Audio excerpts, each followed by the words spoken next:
You're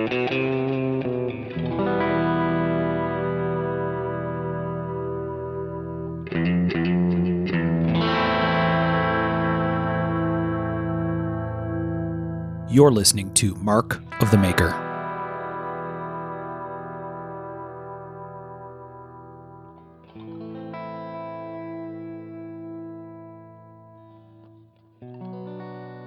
Hey everybody, you're listening to Mark of the Maker, and I'm Mark Steiner. This time around, we're going to do something we haven't done in over a year, which is hard to believe because it seems like we did it not that long ago, but we're going to have an episode full of question and answer stuff. So we asked our Facebook group folks and our Instagram followers and the folks that support us through Patreon all to give us their questions that they would want us to answer. Some of them are fun, some of them are knife maker things, some of them are things to look at, some are personal preference. So we're going to walk through some Q&A, just be a little rambly kind of conversational episode, and hopefully it's something you'll enjoy. And we like it because it engages the listeners, and you guys are a huge piece of why this show's fun to do. So thank you for all your questions. And thank you for being on the ball with it, man. A lot of questions in a short period of time. Mm-hmm. Definitely. Yeah, it was pretty crazy. Yeah. All right. So our usual panel, like I said, I'm Mark. Sean Kendrick joined us. Hey. We got Mr. Michael Birch. Ready to give A's to your Q's. Oh, God, he's been waiting to say, he's been waiting to say that. You know it. Well, yeah. Anyway, Mr. Tom Krein. Hey, what's up, guys? All right. So, Q&A. Let's hop right into it. Kirk, in our Patreon, asked the question, what are the more difficult aspects of fit and finish? Man, is that a loaded question, isn't it? Yeah. What is fit and finish? Yeah, let's start there. When we hear people say, or when you read fit and finish, what exactly does that mean? Tom, you want to take a swing at it? For me, that's a tough one. I guess for me, it means that, as far as fit, you don't have any gaps where they're not supposed to be. Things fit up where they're supposed to. Finish, I mean, there's so many different finishes right now. What I guess on that is the fact that you're able to knock out what you're intending to do. And for me, on fit and finish, if you can't see it, you can't fix it. And so learning to see scratches that aren't supposed to be there or gaps that aren't supposed to be there, grind lines, all that. Learning to see that is how you can start addressing it. There you go. Critical eye, right? Learning to have a critical enough eye and to know what to look for, right? Right. And it's kind of hard right now because, I mean, there are some finishes that are intentionally rougher than historically the finishes are. So, yeah, I mean, it's an interesting thing. Like what, Tom? Give an example. You've got 60 grit grinds. You've got tumbled finishes versus historically mirrored finishes, satin finishes, acid wash. Not only are there people building stuff for collectors, but a lot of our stuff is going into the field and being used. And so some of the historical finishes just don't hold up well in the field. We've started playing with a new finish. We're calling a field finish, and it's basically kind of an acid wash finish, but we're not super critical as far as like with some of the high carbon steels. Sometimes it models, and that's fine because basically what we're trying to do is accelerate that patina. So, yeah, it's a really tough question because I guess it comes down to what finish and what fit you're looking for. Yep. That all makes sense. Michael, you want to take a swing at it? It's interesting because, like you said there, it depends on what you're going for. So technically, fit and finish could apply to any knife that's out there. And you see it a lot with even like what we think of as a very user-friendly finish.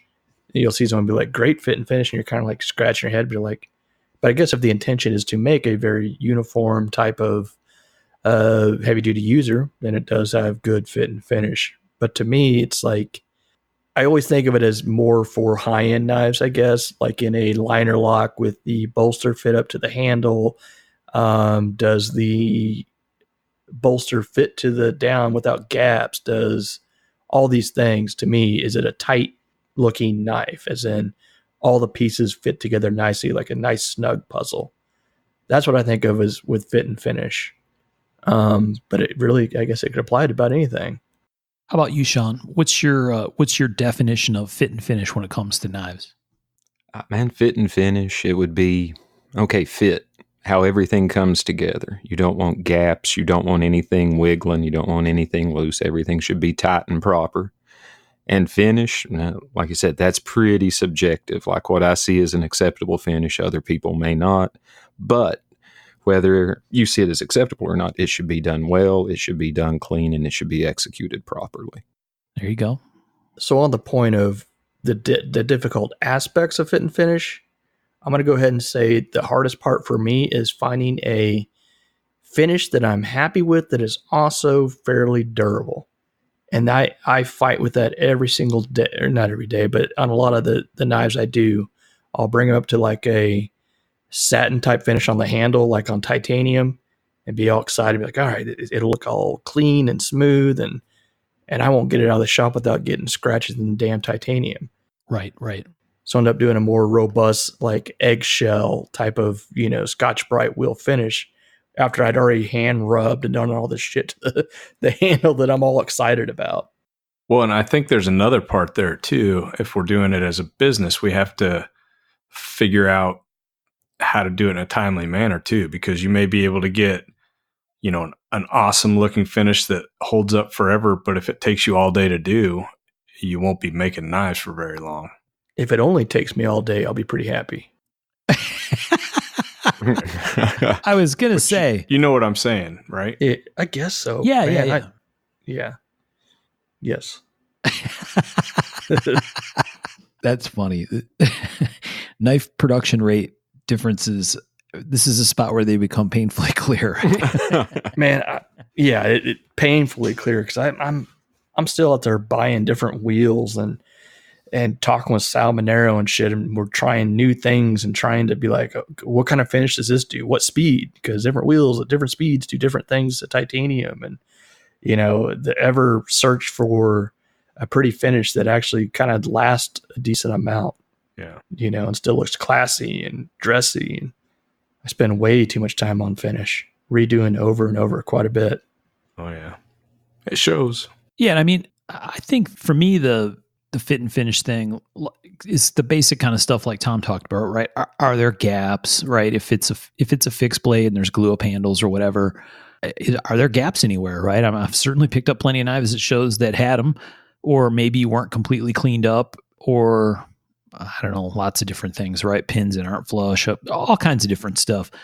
But beyond that, things like handle symmetry on a fixed blade, right? I mean, we talked in a mini-sode recently about blade grind symmetry and symmetry of the plunges and stuff, but on a fixed blade, the handles have to match, right? I mean, and that is no easy task, as I'm sure, but all you guys, especially Tom, can attest to.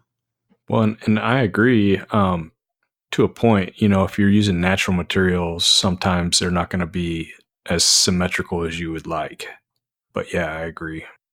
Right. And I mean, there's some knives that have very, I'm going to say, more elaborate handles than others, right? I mean, like that Big Bear that David did for me, right? There are curves on the handle of that thing that are in a bunch of different directions at once, and getting that all to match up and be symmetrical and also to fit your hand like a glove is not an easy task. So that seems like a difficult aspect of fit and finish, right? Getting everything nailed. Mm-hmm. Yeah.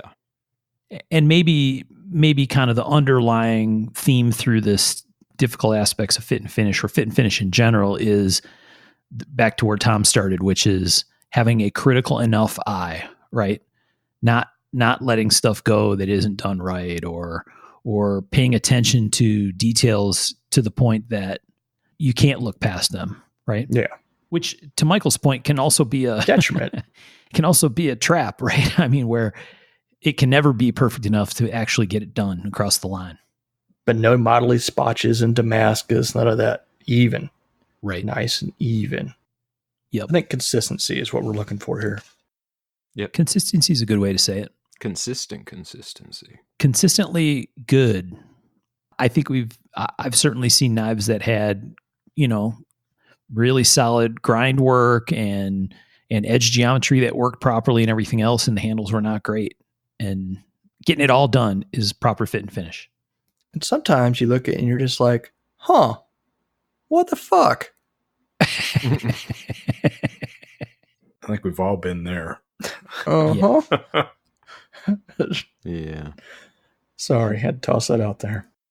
All right, let's take another question. Sean, you want to grab one from our list and let her rip?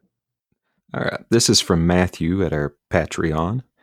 It says, what tools do you use most often in unorthodox ways? Example, a drill press with a buffer, a sanding drum, or a wire wheel.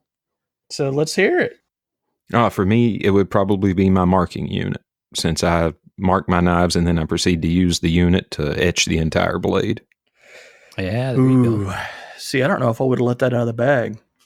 I let it out of the Trade bag secret. all the time. Top secret shit. I know. I see it a lot. Kept that one to yourself. Yeah. Somebody would have figured it out. There's been folks help me. I didn't learn in no vacuum. That is true. There you go. That is true. That's a great example, Sean, where it's a tool designed to do one specific job and you're using it for something completely different, right? Instead of just doing your mark, you're using it to do a blade finish. That's kind of become a Kendrick trademark thing. Trademark's maybe an overstatement, but signature thing. Yeah, it's definitely a SIG. It's definitely a signature. And when you told me that, I was like, man, one, were you just fucking around in the shop and you're like, let me just dab my blade with this? I mean, I'll tell you what happened. I was doing a fixed blade and I was cleaning up the epoxy in front of the handle scale, and something had got on my Q-tip and left a scratch mark around the radius of the handle scale. mm-hmm. And I was like, well, shit. I don't want to bowl these fucking handles off, and I really want to save this piece. I was like, I wonder what would happen if I etched this whole thing with the marking unit. And it fucking worked. Yeah, it's a great looking finish. Thank you. Yeah, very cool. Nice. That's a very good example. Michael, you have one where you're, I know you have some. I seen it. Remember the Shopsmiths? Remember those things? That was like the 3-in-1, the mill drill lathe.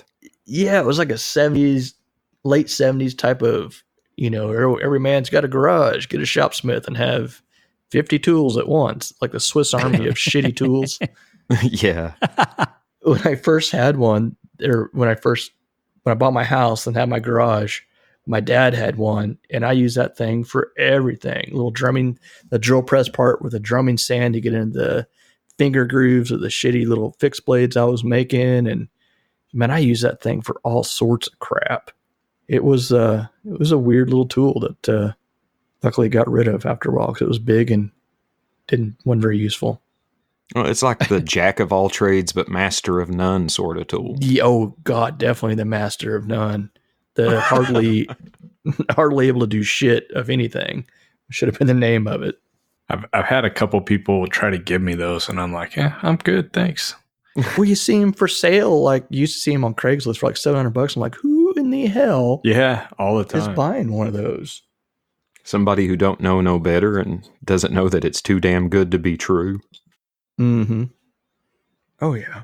What were some of the ones you saw in the shop that you were talking about, Mark? I'm trying to think. Don't you have like a maybe it's a little Grizzly mill / drill press. It seems like it's a multi-tool thing that you have your slitting saw in. Oh yeah. No, I've used like the Grizzly for a drill press. I use a milling machine for a drill press all the time. Every once in a while. Oh well, yeah, I do that. Well, it's basically a more rigid drill press because yeah, for sure. If you're doing folder work, you're pushing against that table that has no support. I think one that's very common with a lot of makers is a hand drill for a polishing lathe for everything.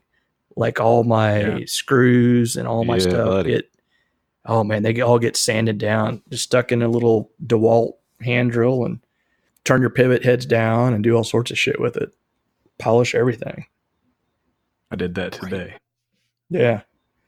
I use punches that you transfer punches. They were a cheap set from Harbor Freight. You know what I'm talking about. It's for like going through a hole. So you have all these different sizes. I use those with the sandpaper wrapped up with tape on them in that hand drill to clean out small areas like where the stop pin is and all that stuff. So you can make like a very satin smooth finish by picking the size you need of these little basically hardened round pieces with the sandpaper wrapped around them to get into small crevices. Yep. What about you, Tom? Man, this is a tough one because for me, if you're doing it every day, it's not a crazy use, right? So this was when I was really kind of racking my brain while everybody else was doing it. And it's something that I use a drill like Michael said, but the one I came up with was when I used to make stick tang knives, I'd have to make washers. And so I'd cut my brass, and then to get the slot in the middle, I didn't have a mill. And so what I would do is I'd lay it out and I'd drill like 3/16 of an inch holes, and then I'd hold it by hand, it's totally not safe. And I'd just kind of use the edge of the side of the drill bit and manually kind of just pull it against all that stuff and just kind of wallow out my little oval hole. And I made lots and lots of washers that way. And if you're using vulcanized fiber, you just push it in, drill one hole, and then you can just pull against the side of the drill bit and it'll cut like a groove. And if you're using epoxy, it doesn't have to be super critical. I mean, it's not going to wiggle around. That's for sure one that I've done for a long time. And then I think the drill press is probably the one that gets used the most like this because, when we all started, we probably had the little things that went in the drill press with the sand paper that went around them, right? The sanding drum. Yep. Yeah. And I would do sheath work that way. And like I made a little wooden circle with a groove in it that I would like burnish the edges of my sheaths in and stuff like that. Mm-hmm. Do not buy a used drill press from a knife maker. Yeah. It will have some serious spindle run out. Right. Yeah.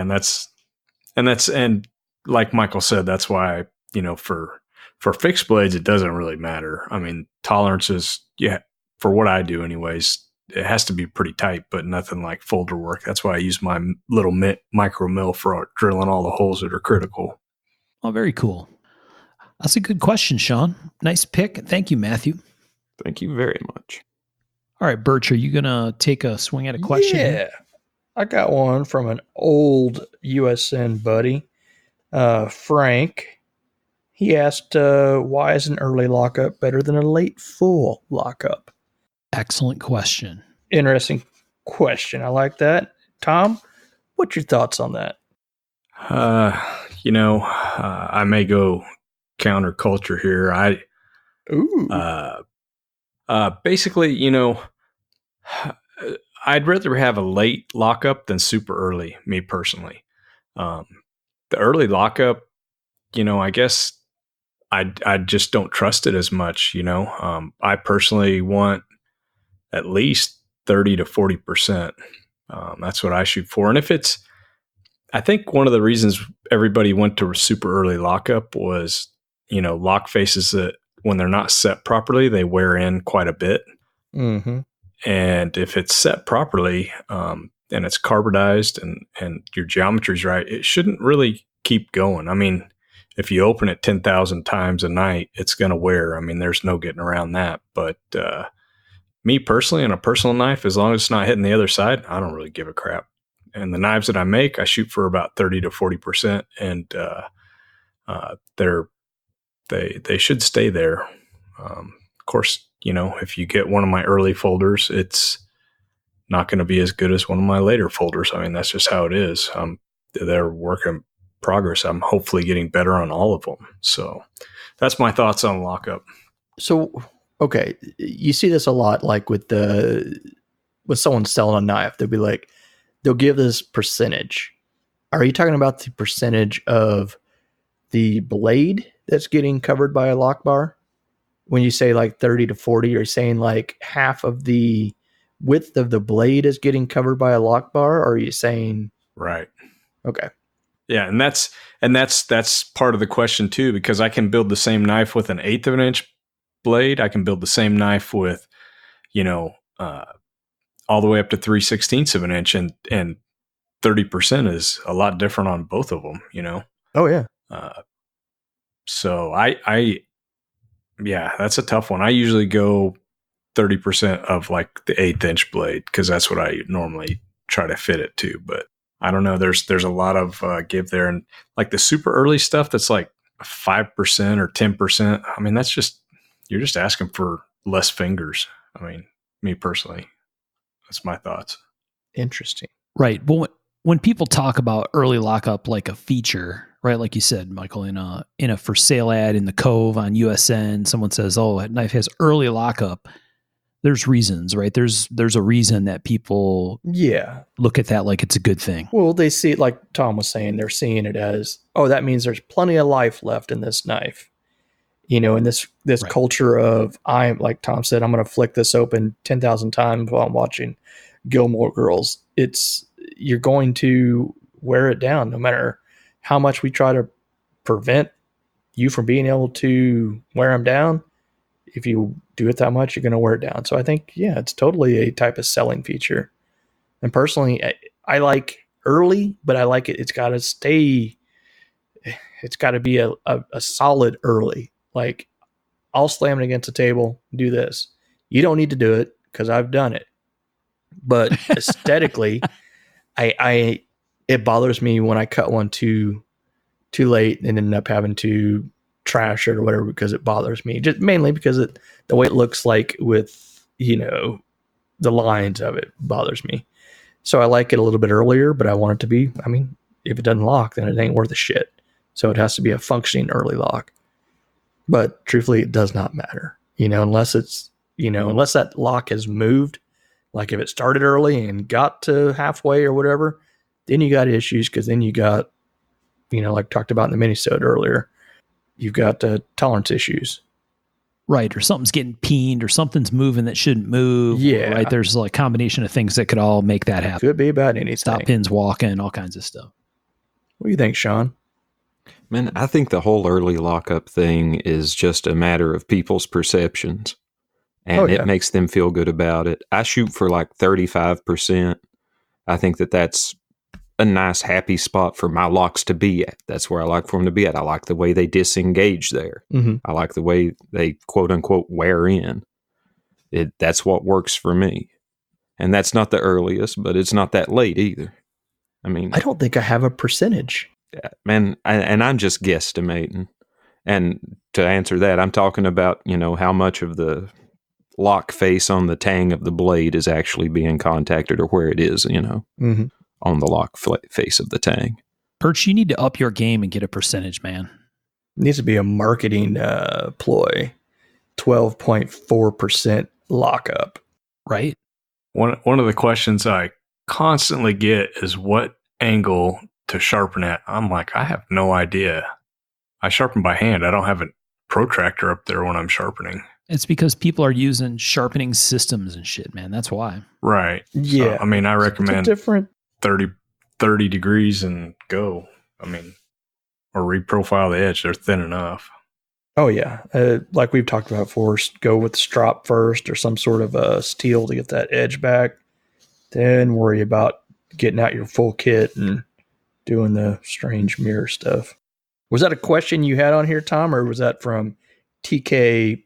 No, that was just me thinking percentages and angles. I gotcha. Weird thing that my mind went to. Sorry. Man, whenever I used to get asked that question, I would hold my wrists at a certain angle and be about like that. Because that's how I sharpen. Mm-hmm. Yeah. All right. I'm going to adopt the new hashtag Birch needs a percentage and start using it on Instagram. Mm-hmm. Perfect. What do you got, Tom? You got any questions for us? Yeah. I mean, I'm going to go to our Facebook group and actually, I may knock out two real quick. Because one of them is like... Twofer? Ah, jeez. Yeah, Zach on our Facebook was like, which Halloween candy is best?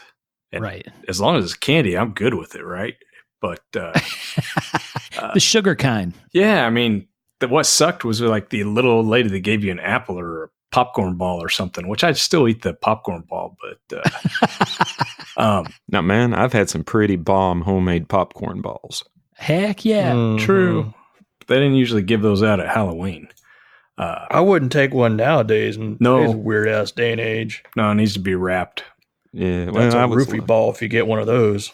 Man, I was lucky. One of my dad's friends, her mother made candy for Halloween every year. Every bit of candy she gave out, she fucking made.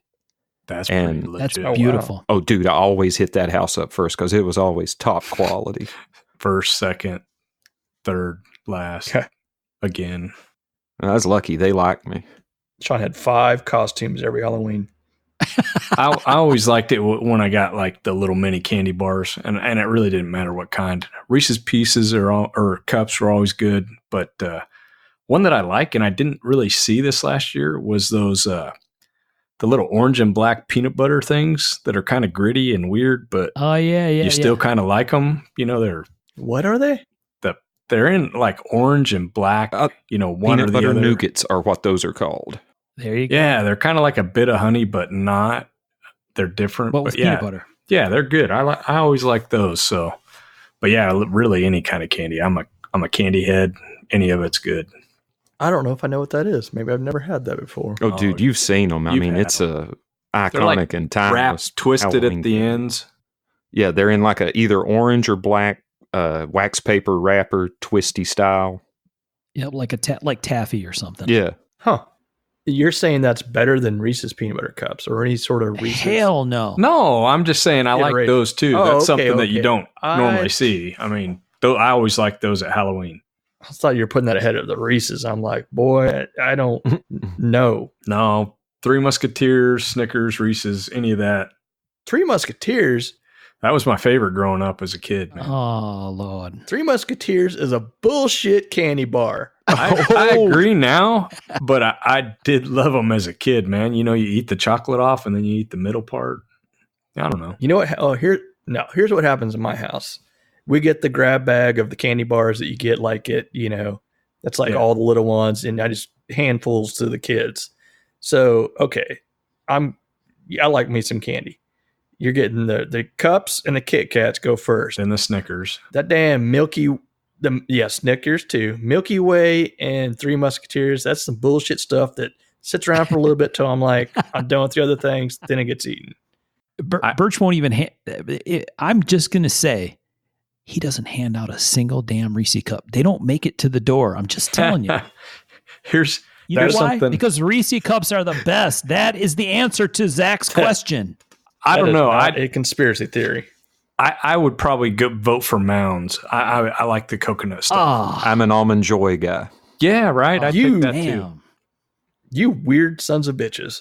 I've been called worse. I mean, I'll eat any of it. In fact, I can't do coconut, man. here's something that's a little funny.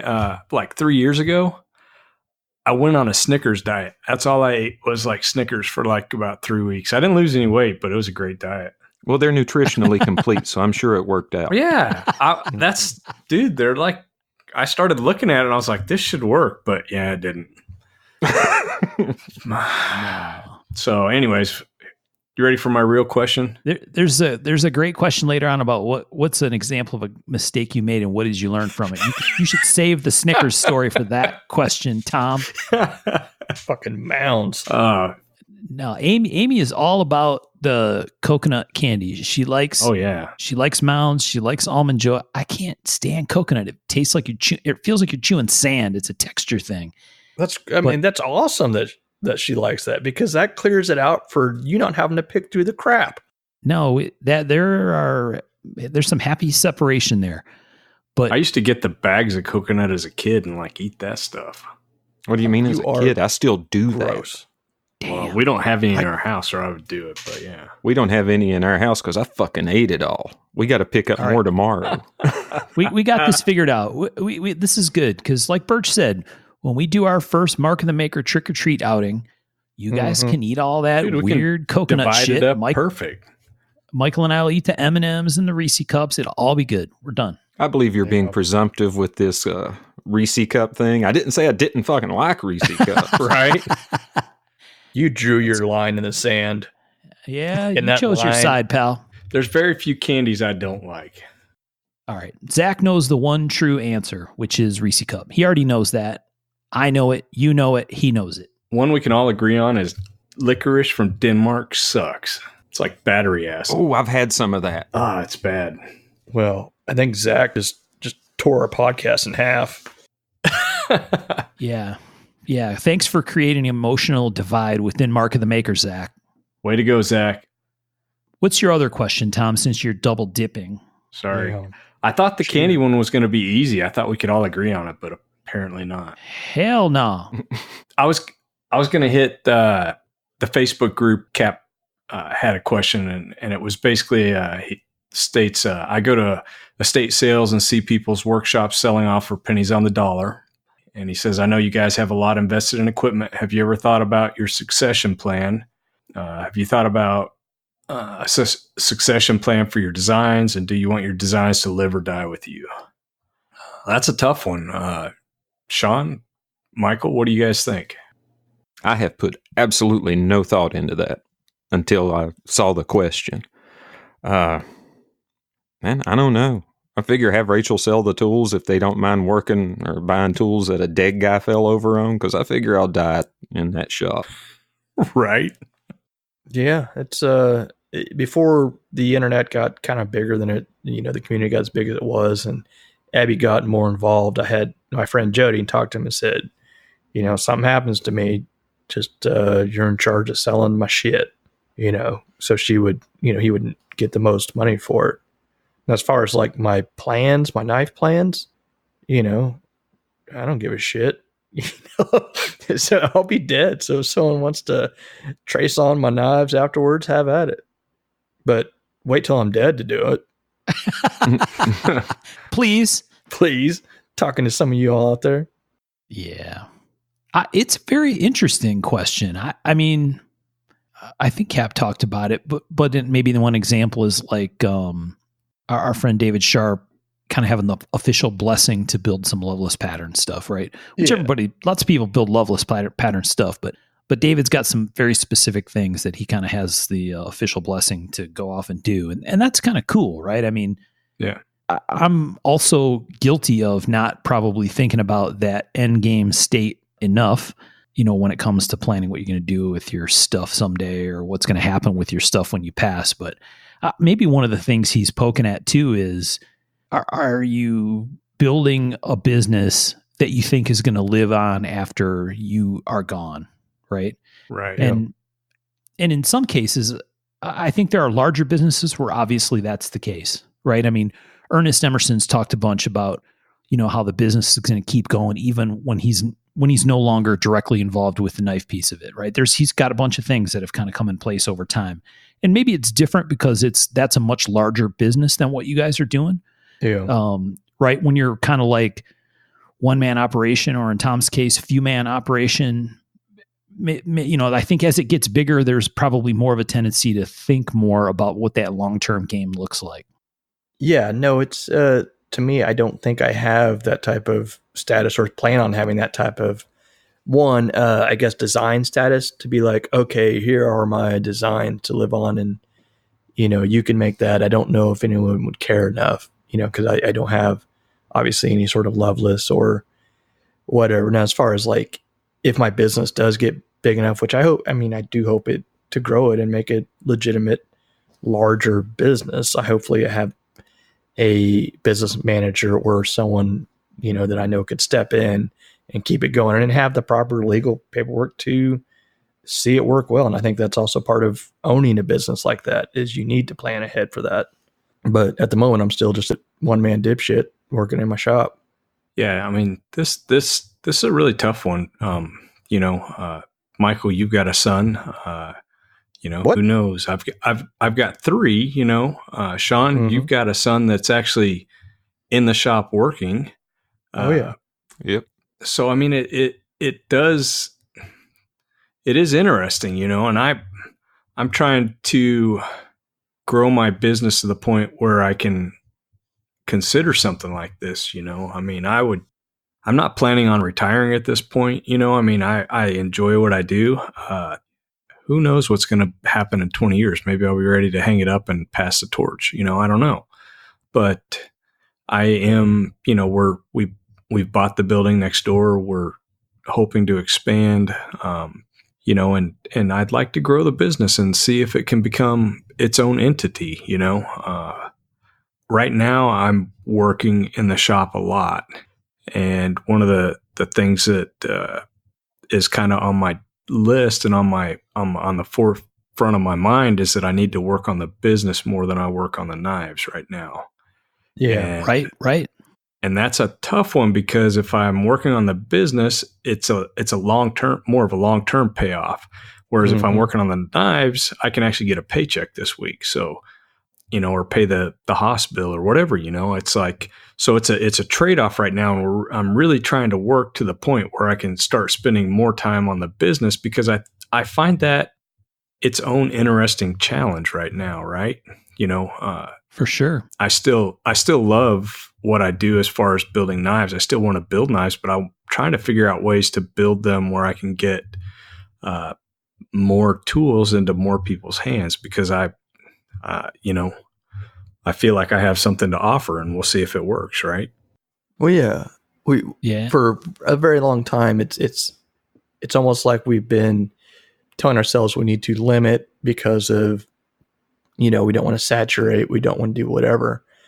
But at the point right now, I'm getting to the point where I want to grow as a business. I want to get more products into more people's hands. And I want expand your market, expand my market. And I don't mean just like, full on customs out there, because I can't do that. But as far as other types of knives and other avenues of getting them out there, it's something that's been very prevalent on my mind, and restructuring how I do stuff and the business side of it, man, it is a hell of a different beast than just making knives.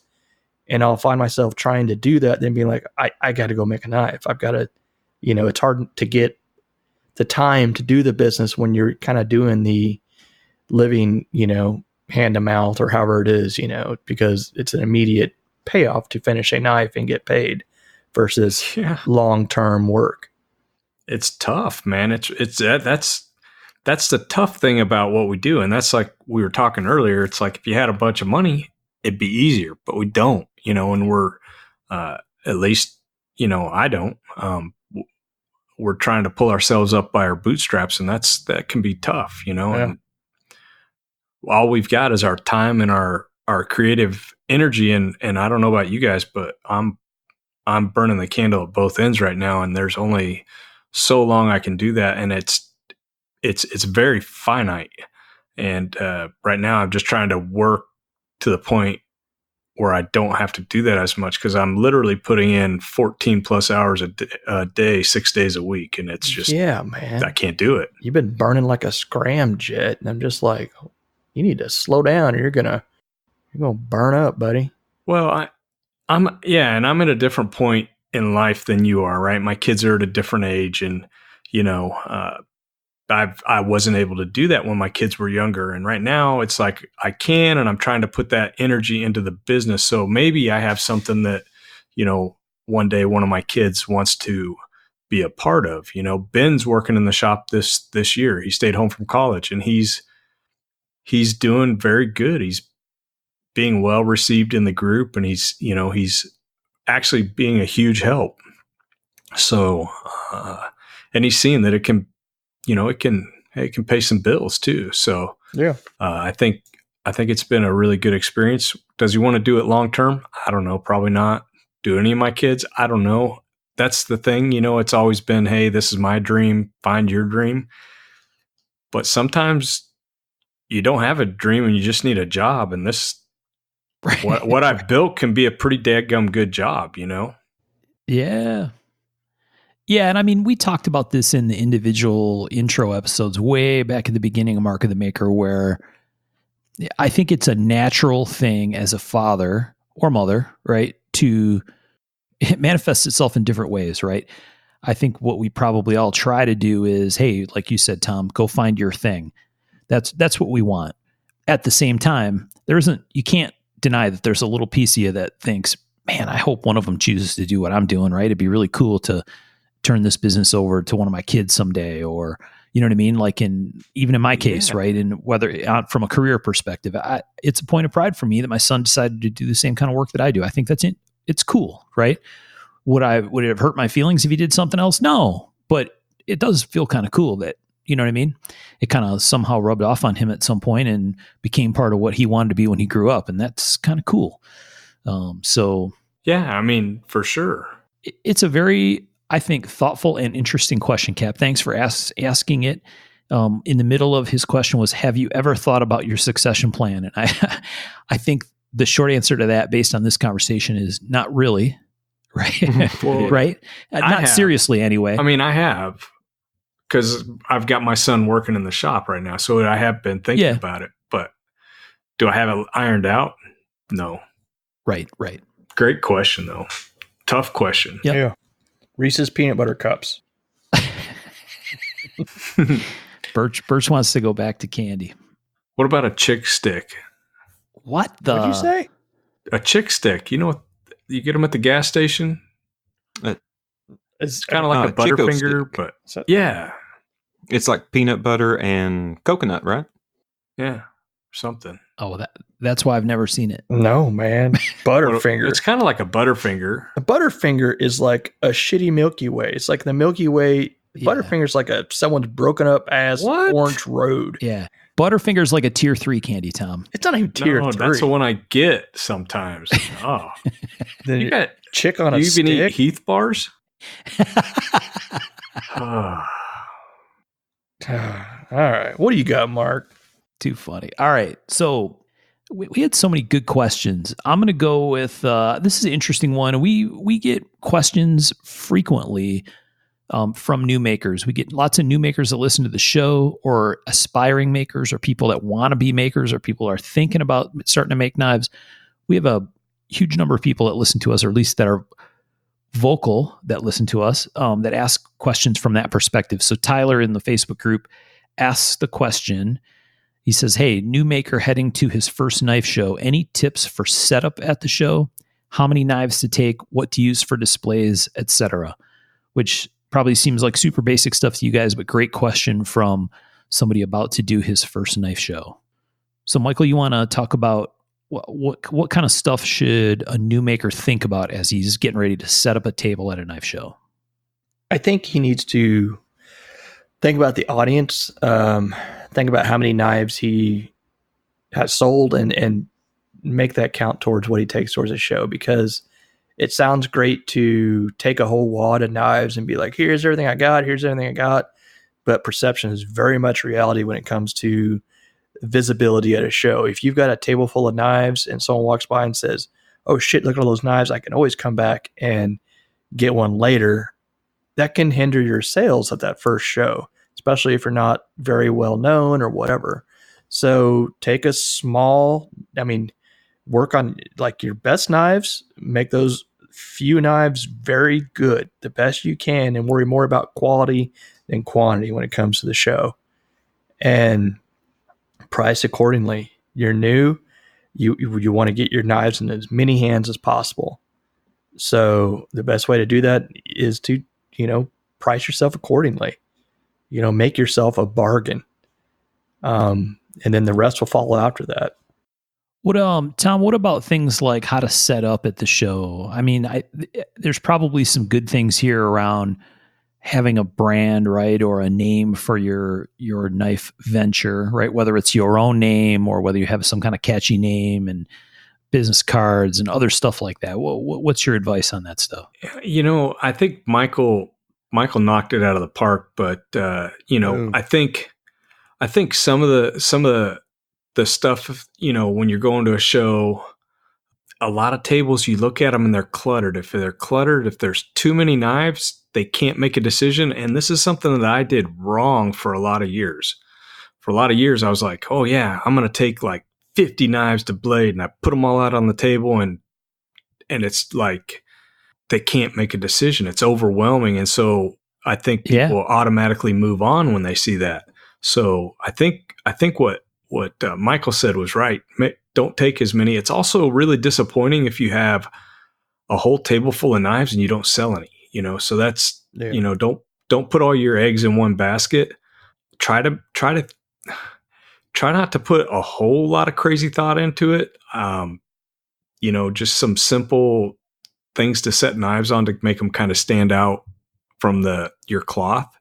And don't sit down. If you're at a knife show, you're there because you're excited. The people walking in the aisle are there because they're excited about knives, and it's up to you to get them to come to your table. And Bob Dozier was really good at this. He still is.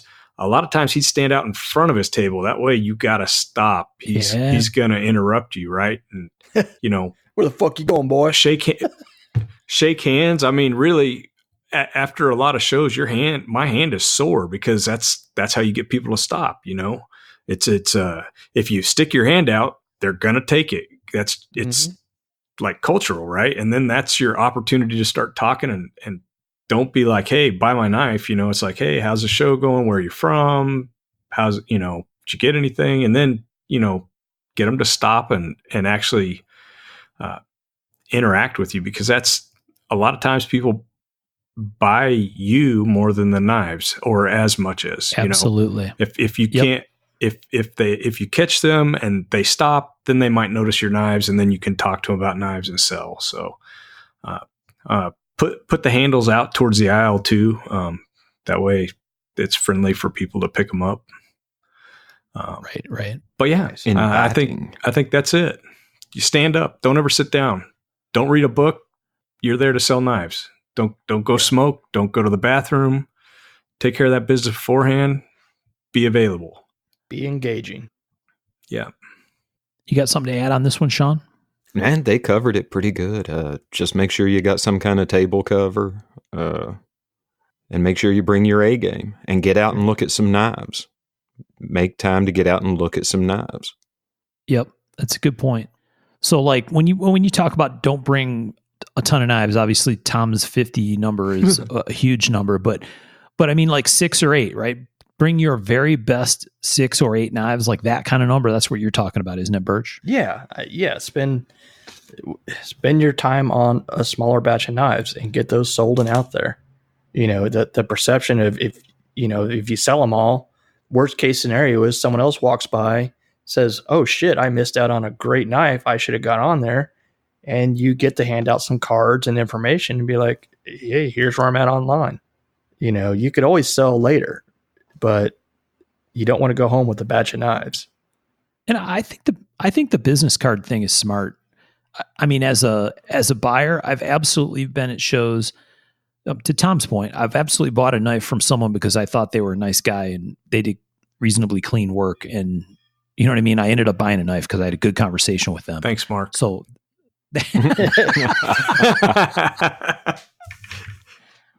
just last week I was talking to Tom. No, so I mean, so yeah, that's a very true and real thing. But I have many times seen a knife or a maker had knives at the table. I talked to them. Could they build such and such a knife for me of a certain style or whatever? And having a business card to be able to follow up with someone that has an email address or a website or a phone number or all of the above, really, with your brand on it, gives people a way to be able to reconnect with you, right? And like you said, you want to sell knives at the show. What you really want to do is start to develop a network of people that like your stuff, right? I mean, that's the long game piece of it. Cultivate customers. And yep. Don't get discouraged, right? So shows are a learning thing because you learn what people like and what they don't like. I can remember the first blade show I went to. I had a full table of Stag Hidden Tang knives. I didn't sell a freaking thing. If I had those knives now, yeah, I could sell them. It'd be great. But I had a prototype TK8, the first one I ever built, and everybody wanted that. Nobody wanted the Morissette-esque Hidden Tang Stag knives with leather sheaths. It's So I went home and I was like, hey, they want this, not that. So I changed, and that's the TK8 was like the first of the new design models. And I built the whole business around that. Well, and to some degree, right, either you're going to build what you want to build and hope that people come to it, which means you got to go get them, especially if no one knows who you are, right? Oh, yeah. And like Michael said, you got to cultivate a market around what you're going to build. If you're doing it to make knives to make money, right, where it's going to be your job as a goal, then you might need to tweak what you build, right? Yeah. Mm-hmm. Like you talked about, Tommy, just because you like a certain handle material or certain style or a certain design, if nobody's buying them, that's great. And it's a great hobby, right? Yeah. But if it's really something that you want to do for real for a living, or that you have a long game on, then you need to either adapt what you're doing. There's probably always at least some degree of that. And you need to pull people toward you. And I think a lot of that stuff is common with any small business when you sit back and think about it. But the knife thing is very personal for both makers and buyers, I think. And so it makes it all even more important. Yeah, good question. Yeah, Tyler, good question. We appreciate it. That's a very interesting one to think about. So hopefully those tips are helpful for you. All right, Sean, you want to pick one from the list and fire away? All right, this is from Sam on Facebook. What's your opinion on compound grinds? Are there real-world cutting benefits, other advantages, or is it just aesthetic? My opinion, I'm not a big fan of compound grinds when done properly. I don't got a whole lot of problem with them, but a lot of them have this really fucking hard transition that ain't nothing but a speed bump in your cut, and I do not care for that. Well, as long as you're cutting, there shouldn't be a speed bump. Well, yeah, man, but I mean, you know what I'm talking about. On some Tontos, you can see where there's just a big old blocky portion where it transitions from one angle to another. Oh, you're talking out towards the front. Yeah, you're going to hang up and wedge on that. Yeah. I've done compound grinds. I know it'll happen. It's one of the reasons I quit fucking with them. What about like Loveless style compound grinds? No, that's a whole where it's different breed thinner. of cat. I think that's what he's asking about, because I think he just got a knife of mine with a compound grind like that. Oh, yeah. Are you talking about the duplex? I'm gonna go cry. Because I don't think I've ever seen you. Okay, let's clarify. Well, yeah. What we're calling definitions? Yeah, because I think this is like Halloween candy all over again. Yeah, I think we're talking about two different things here. Okay, so compound can basically mean any sort of variation of grinds on a blade, but I think the compound grind that's similarly or in the tactical field means like having a taller hollow grind and then followed by a different grind as sort of a tanto tip. Sort of like the Nightmare grind on a Strider. Also very popularized by the Beck knife. Yeah. The WSK or whatever. Yeah. Which to me, I think is a functional type of idea of let's have a shallower, type of thing for cutting, and then you're chopping in toward that type of thing, a different grind, which makes sense. Well, I call what I do a compound grind, and it's similar to what Loveless does, where it's not as high in the back, and then the front part would be much higher. Yeah. And thinner. Yeah, I mean, so technically it's all complex or compound grounds, but for me, I think that's what they're talking about. When in my head, that's what I imagine. But I think anything done well is going to work, and I think if Tom's doing it, it's going to work well. That doesn't mean that somebody out there doing what you're talking about. I called I think a duplex grind. Yeah, that may not work as well. Yeah, I do them. I don't know that there's a lot of advantage to the way I do it. I do it like Loveless did it. It's a little thicker edge at the back, so that's where you'd use your little more aggressive cutting, and then I thin the front down. It's basically a much higher hollow grind, so it thins it down even a little bit more. Is there really any advantages? Not really. It's an aesthetic thing, and personally, on my personal knives, I don't have one, but I think they look cool, and they're definitely challenging to do because I'm freehanding it. Yeah, Tom's compound is kind of the opposite of what Sean and Michael were talking about, right? Where instead of having a high hollow in the middle with a thick front end, Tom's, and I know that duplex description, Michael, from Bob T's knives, right? Because I have a couple of his that have what he calls a duplex, which is the opposite way, right? The high grind's in the front, and then there's a transition into a thicker lower grind in the back half. More of a mullet type of situation. Yeah, right. Business in the front, party in the back. Mm-hmm. Yeah. I'm glad that kind of trend of grinding them, because I used to get a lot of requests for them on the customs, and I'm glad that went away, because it was like then I had 4 basically plunges to hand rub, and then trying to fit a 2-inch wheel between those two, and it was strange because I'd get people that want a fairly short blade, but then want a compound grind, and I'm like, well, my wheel doesn't fit between what you want. So it was a strange time there for a bit. All right, so we hit the compound grind. I think, Michael, it's your turn to take a question from the list. What you got? This one's on Instagram, and it's for Sean. It's from a BTB 1978. And it says, why are birch tree blades your favorite knives ever? Oh, jeez. Totally legit. It's on the list. Maybe not on your list, but it's a good question. No, I got one from Clayton from Instagram. How long was it between first realizing you wanted to make knives and actually being able to set up shop? And I'm going to hit this to Sean, so he didn't answer my first question. How long from when you first realized you wanted to make knives to being able to set up? Probably about a year. Nice.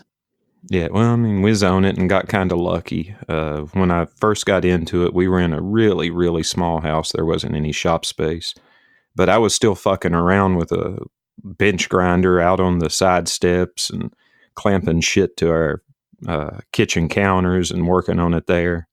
But then after about a year of that, we got a house with a 7.5 by 8 foot room. And that was my shop for 11 years. Wow. Wow, that's awesome. Nice. So yeah, I got lucky with that one. What about you, Tom? So I decided I wanted to make knives when I was a sophomore in high school. And I actually bought some kit knives from Koval, I think. Tried to put them together and never got anywhere. And then in college, I went over to a friend's house and they had one of those 5-in-1 tools like you were talking about, the Shopsmith. And we tried to put one together, and I think we broke off about 40 little bits in a piece of Pack-A-Wood. Oh, yeah. I remember you telling that story. Yeah, and when they moved, he found that because we pitched it behind the bench, and he brought it up here, and I split it and there's another knife with Pack-A-Wood out there that I made for him. I used that for scales, which was kind of funny.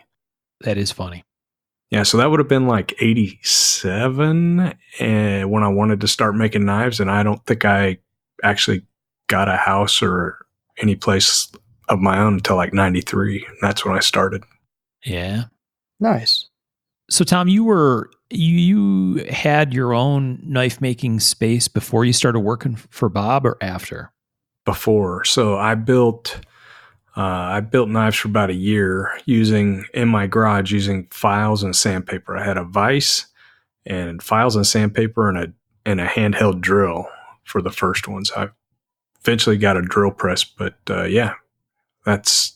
would take them over and show AG, and AG would be like, "Oh, this is good, but try this," and I'd do it a little different and take him another one. And finally, he was like, "Bob Dozier's looking for help," and I didn't even know Bob was in the area, and the rest is history. That's awesome. How about you, Birch? Mine's pretty similar to Tom's. Basically, as a kid, I wanted to make knives and tried to make some shitty knives that are like a lawnmower blade and some other shit, and bought a couple kit knives from Dixie Gun Works. And I think I was probably 12 or something at the time. But then didn't start again till bought a house when I had a job. It was 22 or 20, I think 22. But I think the idea of setting up shop is kind of different now than it was then, because you don't have to have a bunch to do a shop. I had files, and I had sandpaper, and I had a hand drill. And that's really all you need to do a bunch of shit from the get-go. I think that's all Wolfgang has. Yeah, I even had a sand, because we didn't have kids then. That is a sandbox out back. I had some refractory bricks I bought locally, and a fish cooker, and I made my own little like sandbox forge, and would make little hamones out there. That's awesome. With my little hand filed, and I did that for quite a bit. It doesn't take much to set up shop. It just depends on your idea of what a shop should be.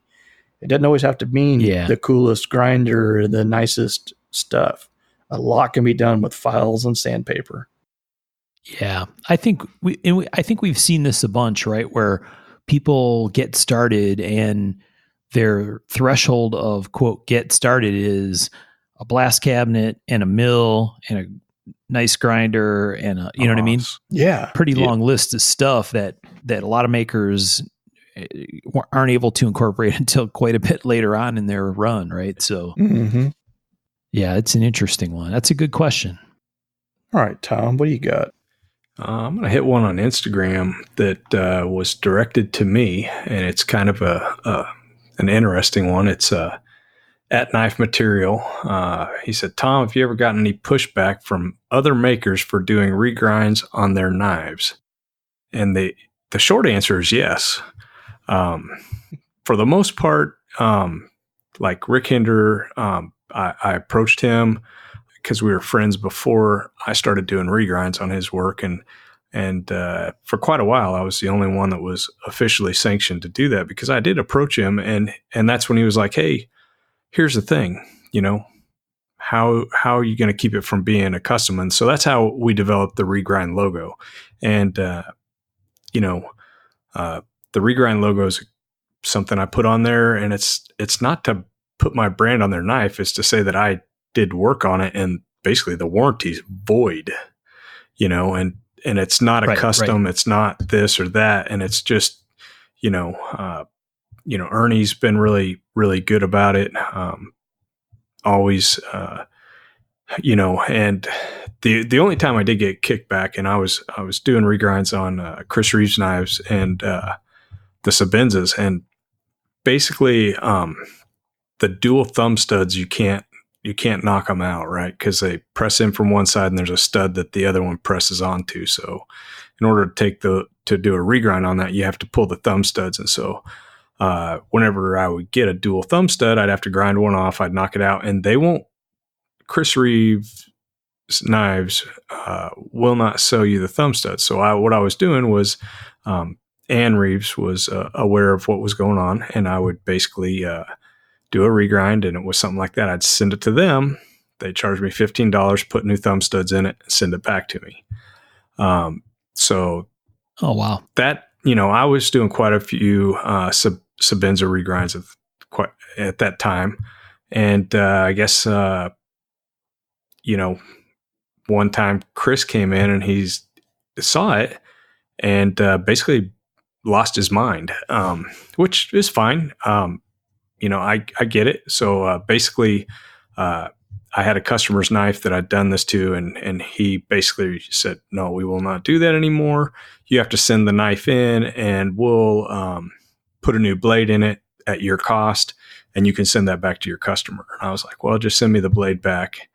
I had just talked to Ann, and so I called Chris, and anyways, I was able to be abused by Chris for about 30 minutes, which was pretty awesome. The only time I've ever talked to Chris, who was, one of my heroes, still is. What he's done is pretty awesome. And Tim and Ann and we've kind of laughed about it a little bit, but I get it. It was something that Chris feels very strongly that he builds the knife exactly like it should be, and there's no way to improve it. And so he asked me not to do any work on his knives. I guess that's a kind way of saying what he did. And I just said, hey, I won't. And so it's a gentleman's agreement, and I have not reground one of CRK's knives since, including the one in my pocket, which I'm tempted to, but I won't, because I have that agreement with Chris, right? So, but yeah, that knife came back to me. I actually had a machinist make make the thumb studs, and I think I lost quite a bit of money on that one because by the time I paid to have the thumb studs made, there was no money, but I got the knife to the customer. That was the last one I ever did. Yeah. Good times. Yeah, it's an interesting thing. Counterfeit thumb studs on it. Oh, boy. Thumb stud I tracer. think those are probably the most expensive Chris Reeves thumb studs in existence. Yeah. All right. Well, we'll edit that segment out. That's the truth. Yep. No, that's a good question. Yeah, and I remember a lot of that conversation. Some of that happened publicly. Some of those, Yeah. Tom, keep your filthy paws off my knife, right? It was a one episode in the series of knife drama that's been through. I remember that part. Yeah.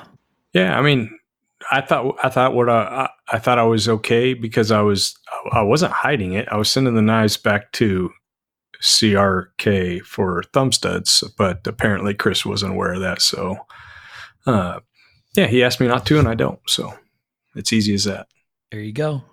It'd been nice. Easy as that. Would have got a cool name like Regrind Gate or something like that.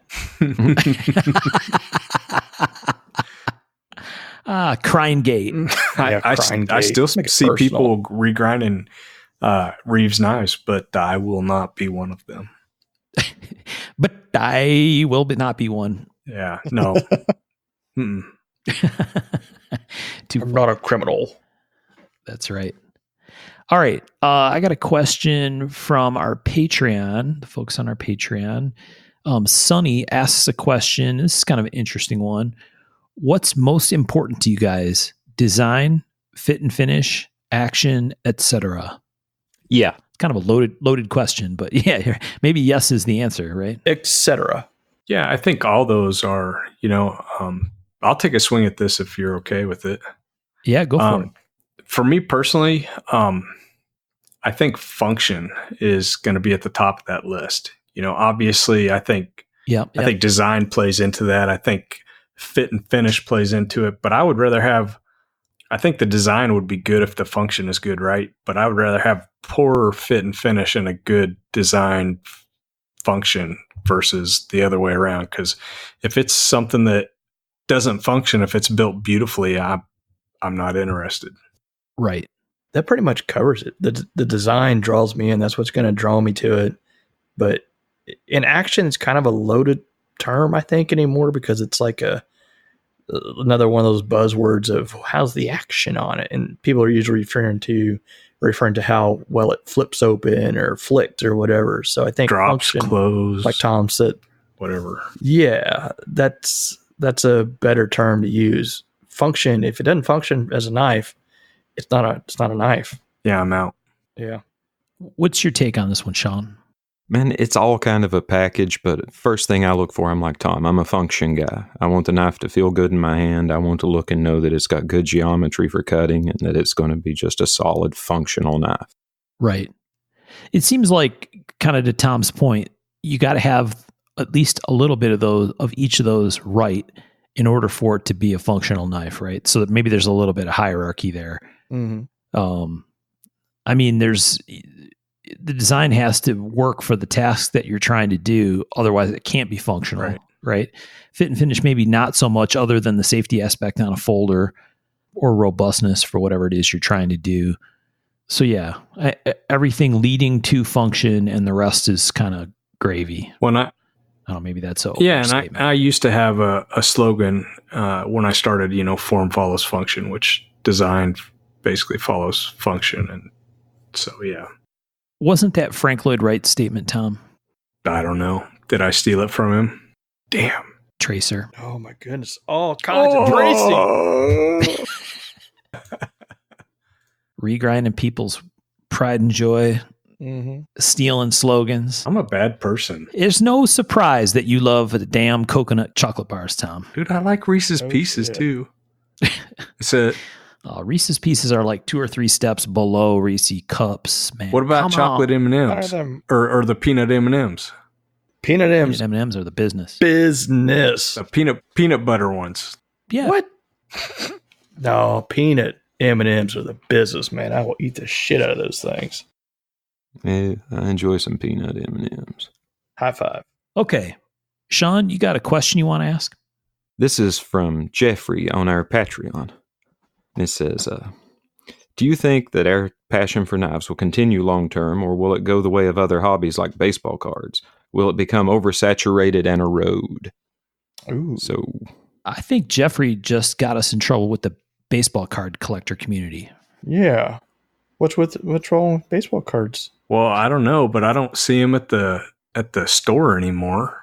Like when I was a kid, you go to like the little Dollar General place or whatever, and there was always like baseball cards with a stick of gum or something, right? mm-hmm. Right. It's gone. So are you saying our knives won't be around anymore after a while? Is that what you're saying? No, I think that's what his question is. Now, is he asking us or is he asking about the community in general? The community in general, like now, the card collecting community has taken a big hit. It isn't what it was in, say, the mid to late 90s. I think there's absolutely folks that have been in for a while that are still friends with makers that I see at shows and I see coming around that like to just say hi, but really don't care if they get something or really or even after anything. And that's fine. I don't think that means that that the community or that the knife collecting will go away. I think it will just change hands and continue to evolve and just kind of be a rotating group of folks, or at least I hope so. I mean, that's like we talked about earlier, why we'd like to cultivate new customers and keep a business growing and getting the new collectors pieces into their hands. That's all part of it. Yeah, I think it's expanding right now. Otherwise, I'll be out of a job. I think there's always going to be space for good knife makers, right? I don't see it as a tool that's going to go away anytime soon. Yeah, I mean, there's more knife makers now than ever, it seems like, but it seems like there's still plenty of room for the people that are doing a good job. Yeah. Well, there's almost like a comparison to like the watch collecting sort of thing, except they have a direct competitor, which is, just a clock, a phone, or a digital like iWatch or something like that. There's that something that's useful and whatever versus an analog mechanical / the idea of a luxury watch. Is it still justified? But until like some lightsaber shit comes around, we still get to stay analog. We get to stay mechanical. Hell yeah. Yeah, I think it's interesting. I look at this question two different ways. I think I read the question the way Sean did is a bigger picture question about, do you think maybe it's a little bit wrapped up into, do you think things will continue to grow? And I think, to your point, Michael, you hope so. Mm-hmm. I also think it's logical to assume that, because we've already seen some slowdown over the last couple of years, right? Oh yeah. From some of the craziness that was going on, and some of the slowdown might be because the number of makers has exploded over the last couple of years as well, right? So the supply has gone up. Mm-hmm. There's more choices and more availability, and that's helped drive prices down. I think all markets are cyclical, and so in general, I have to believe that over time there's going to be highs and lows in the overall knife market side of things, because that's how markets work. If this question from Jeff was really a individual question, then I think that totally depends on the person, right? I mean, I know lots of collectors. I'll say I know a handful of collectors that have been collectors for 35 years or something, right? They've been in knives, has been their thing for years and years and years, and they're going to go to their grave as knife guys. There's also a number of collectors who end up burned out, right? Or feel like they kind of ran the gauntlet of the hobby and move on to the next thing, right? That's not uncommon. I've certainly done that with other hobbies. Lots of us have. So I don't know. At the individual level, I think it's really a personal thing, and whether you can find the right spot to be involved on the long term, right? The right perspective or place to be involved in knives. And then on the overall big picture, I assume it's going to move up and down, and that's natural market forces at work. And I think some of that ends up weeding some people out too, right? Where very much when shit gets tight, right? the money isn't flowing as much as it once was, then back to that earlier conversation, you got to adapt or die, right? Yeah, it's very akin to any sort of living beast or community sort of thing. You either are going to die off or you're going to evolve what you're doing to adapt to what the market needs at the moment. It's going to shrink, it's going to grow, and it's going to keep doing that. Knives aren't going to go away. Knife makers will, but you just have to try to make sure that we aren't going away. But that takes a lot of doing, a lot of thinking, a lot of planning and hoping. Yep. And a little bit of luck. And a little bit of luck. Hell yeah. Hope is not a strategy, Birch. True. I don't try not to rely on hope, but I don't discredit it. All right, Michael, you got a question you want to ask? Hold on. I'm going to double dip. Whoa. Don't can double dip. I can double You dip. dirty Tom. What the? Dirty Tom dog. No, I think that this is a solid follow-up to the question. Yeah, sure. And it's from SF Knife Guy on Instagram. And it says, what ways can we best further expand the knife community? So you see, Mm-hmm. You just segued yourself. He's tapping his temple with his finger right now. He's like, yeah. Yeah. And man, okay, for me, just be a decent example for the knife community. Yeah. You know, let your joy for knives come through and don't be a cunt about it. That's one of the best things you can do to help grow the community. Guess I'm out. But you're adorably cunty, so that's okay. Yeah, I mean, be enthusiastic and Yes. be transparent also, I think, is a good thing to do. Oh, yeah. And like we talked about before, be helpful to new people. I mean, let's have open arms. Yes. Unless someone's being a dipshit, let's have open arms to new customers. And as far as makers go, we have to have open arms to new makers too. And sometimes that gets a bit weird when it's gotten as huge as it is, but I still answer questions if someone says, how do you do this? How do you do that? I try to be as helpful as I can and spread it out. And if you're a new maker, carry that on. Don't just like take that information and be like, okay, now this is my way of doing something, or look at my, trademark or whatever it is. Right. Carry it on. Keep it going. And I think that's what all of us are trying to do also with the podcast. We're trying to pay it forward and share our enthusiasm. So I think this podcast is a way, at least for me, to give back to the community also. Sure. Well, at least we hope so. Try, but we'll see about that. And to become rich and famous. I don't know how my Right. my dick jokes are helping anybody, but we'll see. Yeah. I think, and we've talked about this in earlier episodes, but it continues to be something worth reminding people about, and that is that I think most of us, certainly I can speak for myself anyway, I came into the knife thing not knowing much about knives, like most people, right? I mean, unless you kind of were born into it, maybe you kind of come at it relatively newbie style.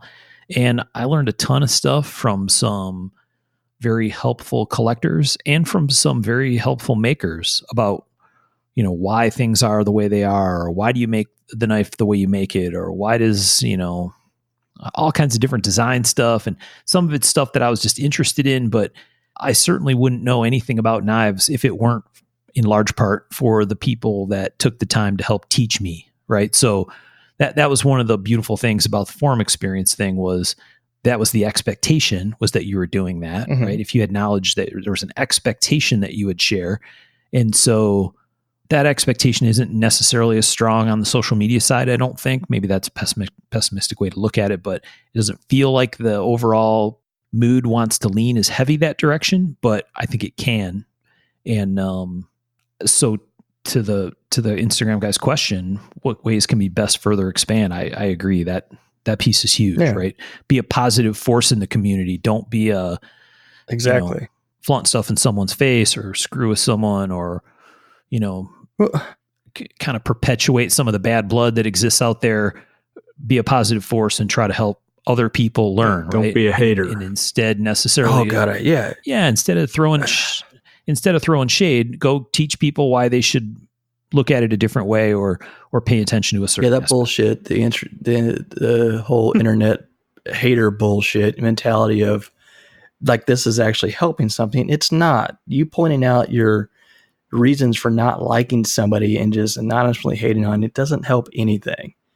Try to make people better. Try to help people out. That's what makes things better. Not bringing everyone down. Bring people up. That's the only way we can do that. And I don't know. It all it does is it fucks with makers' mentalities. It fucks with customers, and it gives a very negative vibe to everything. Not to sound too damn hippie-ish or whatever, but it just kind of does. The best way to make your stuff look good is to make good stuff, not to put other people down. You know, I mean, that's just. Oh God, yeah. That's just. And that's the worst part about it, is seeing other makers kind of glom onto the negative aspects of the internet. No, just try to be better. Point something out that's good. Don't spend your time pointing shit out that's bad. Work on making it better. Well, and yeah, and I think the when Birch says, raise people up, he doesn't mean raise people up who aren't doing good work. No, right. We talked about that. We talked about that recently in a minisode. What that means is find the good work, put your time and your money and your enthusiasm there, and let the rest sort itself out. Yeah. Right. I mean, and give constructive criticism. Yeah, there's nothing wrong with that. There's nothing wrong with saying, hey, this is what I seem a bit funky and whatever. It's not okay to just randomly fucking. Don't do it in public. Yeah. Well, constructive is hard to do, especially if people aren't willing to listen to it, but that should be the intent, right? Yeah, don't randomly go around giving constructive criticism to people, because then you're a dick. But if they come and ask, yeah, I'm like, hey, Sean, you know what you should do? My wife gets super pissed off if I say, hey, what would make this better when she cooks something. So I get that, But I know personally, if I do something good for someone else, puts me in a better mood. It puts me in a more creative mood for sure. Because that being creative is a very weird mind space that you can easily lose. And if I'm not in a good headspace, and that it just fucking falls. So I find that if I'm helping or doing something good like that, it really helps me be a better maker too. Kind of got a little new age on you guys there, but can't help it. Damn hippie. Sorry, I missed that last part. I was meditating. What'd you say? Meditate on some mounds, some bullshit mounds. So, yeah, how can we best further expand it? Be a positive force. That's the bottom line, right? And it's not just about hashtags. It's about actually doing it. There's a lot of people want to, just actually be a good person. It's not that hard. Yeah. There's a lot of weird craziness of people that are thirsty to be able to buy something, or they want to be in the right place or the right side of a maker to be able to get something that they want. And as a result, there's, shit gets weird shit that happens. Yeah. Hopefully our point on that one is understood. I think it probably is, but. Mm-hmm. All right. Who's next? Who asked that? Was that Sean? The old double dipper asked that one. Yes. Mm. Well, Tom did it first, so I don't think I've really earned that moniker. I'm just a double dip tracer. Oh, yeah. Coconut double dippers. Well, I think it's my turn to go. It is your turn, Michael. I got one from McCameron.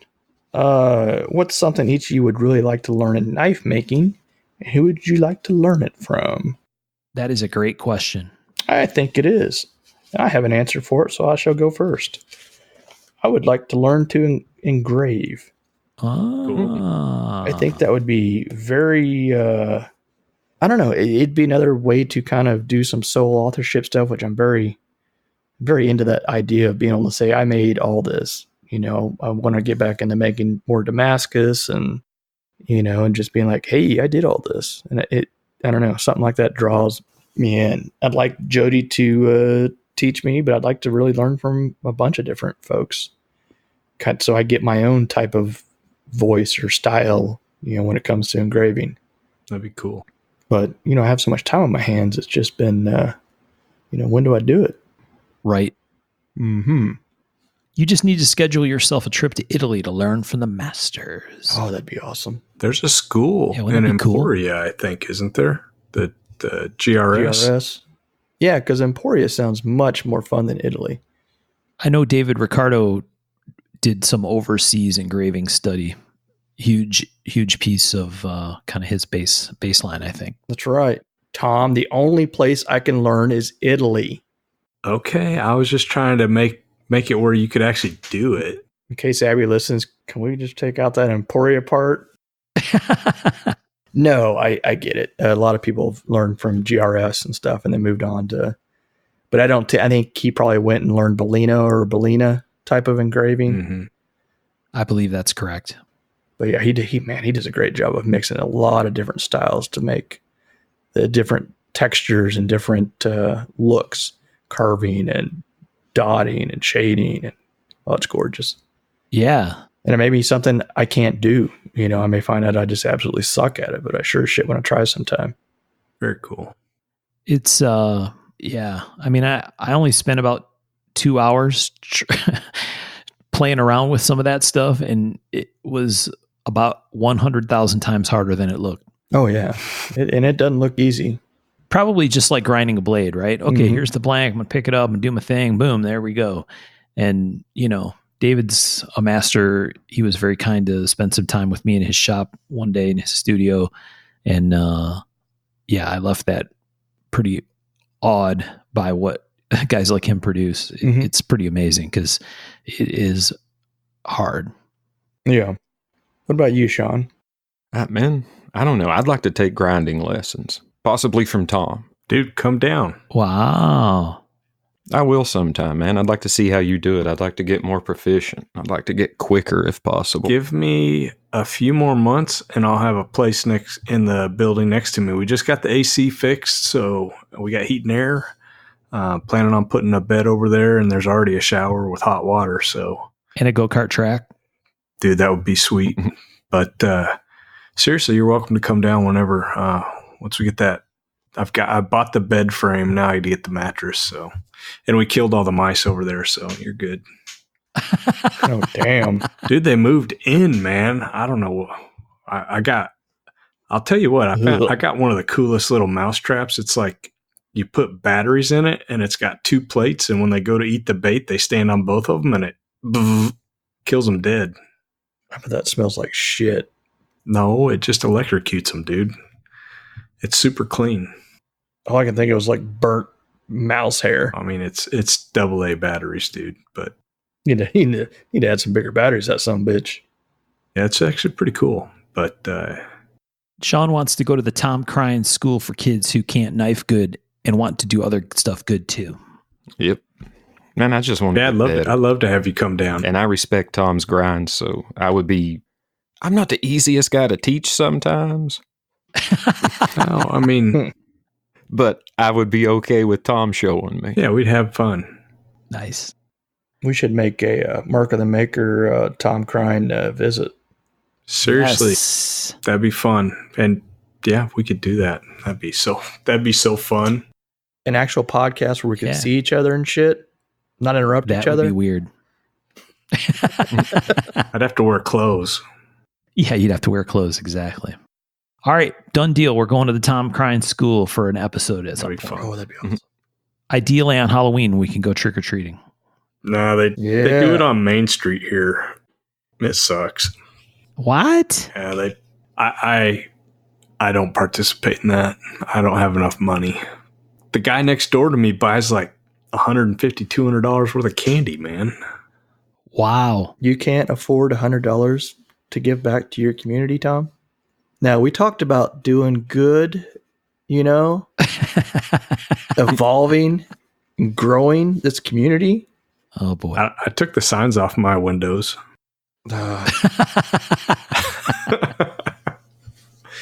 Usually I'm in here working Oh, man. anyway, so. What about you, Tom? Something you would really like to learn in knife making, and who would you like to learn from? So this is an easy one for me right now. I'm very frustrated with fitting locks. Lock fitting is still an art, and I want it to be a science. I want this to be a science. So, two people I'd like to talk to about it, and I have talked to some. One is Richard Rogers, the other one is Ken Onion. I think those two guys have this down to a science, and I think that I need to up my game on this if I'm going to really try to make any number of folders, because right now it's just super irritating. It should be science, and it's not. Bob Terzula is another one that I could learn a lot from. So those three guys, I've got to stop doing it the way I'm doing it and figure out a better way, because I get super frustrated. Makes sense.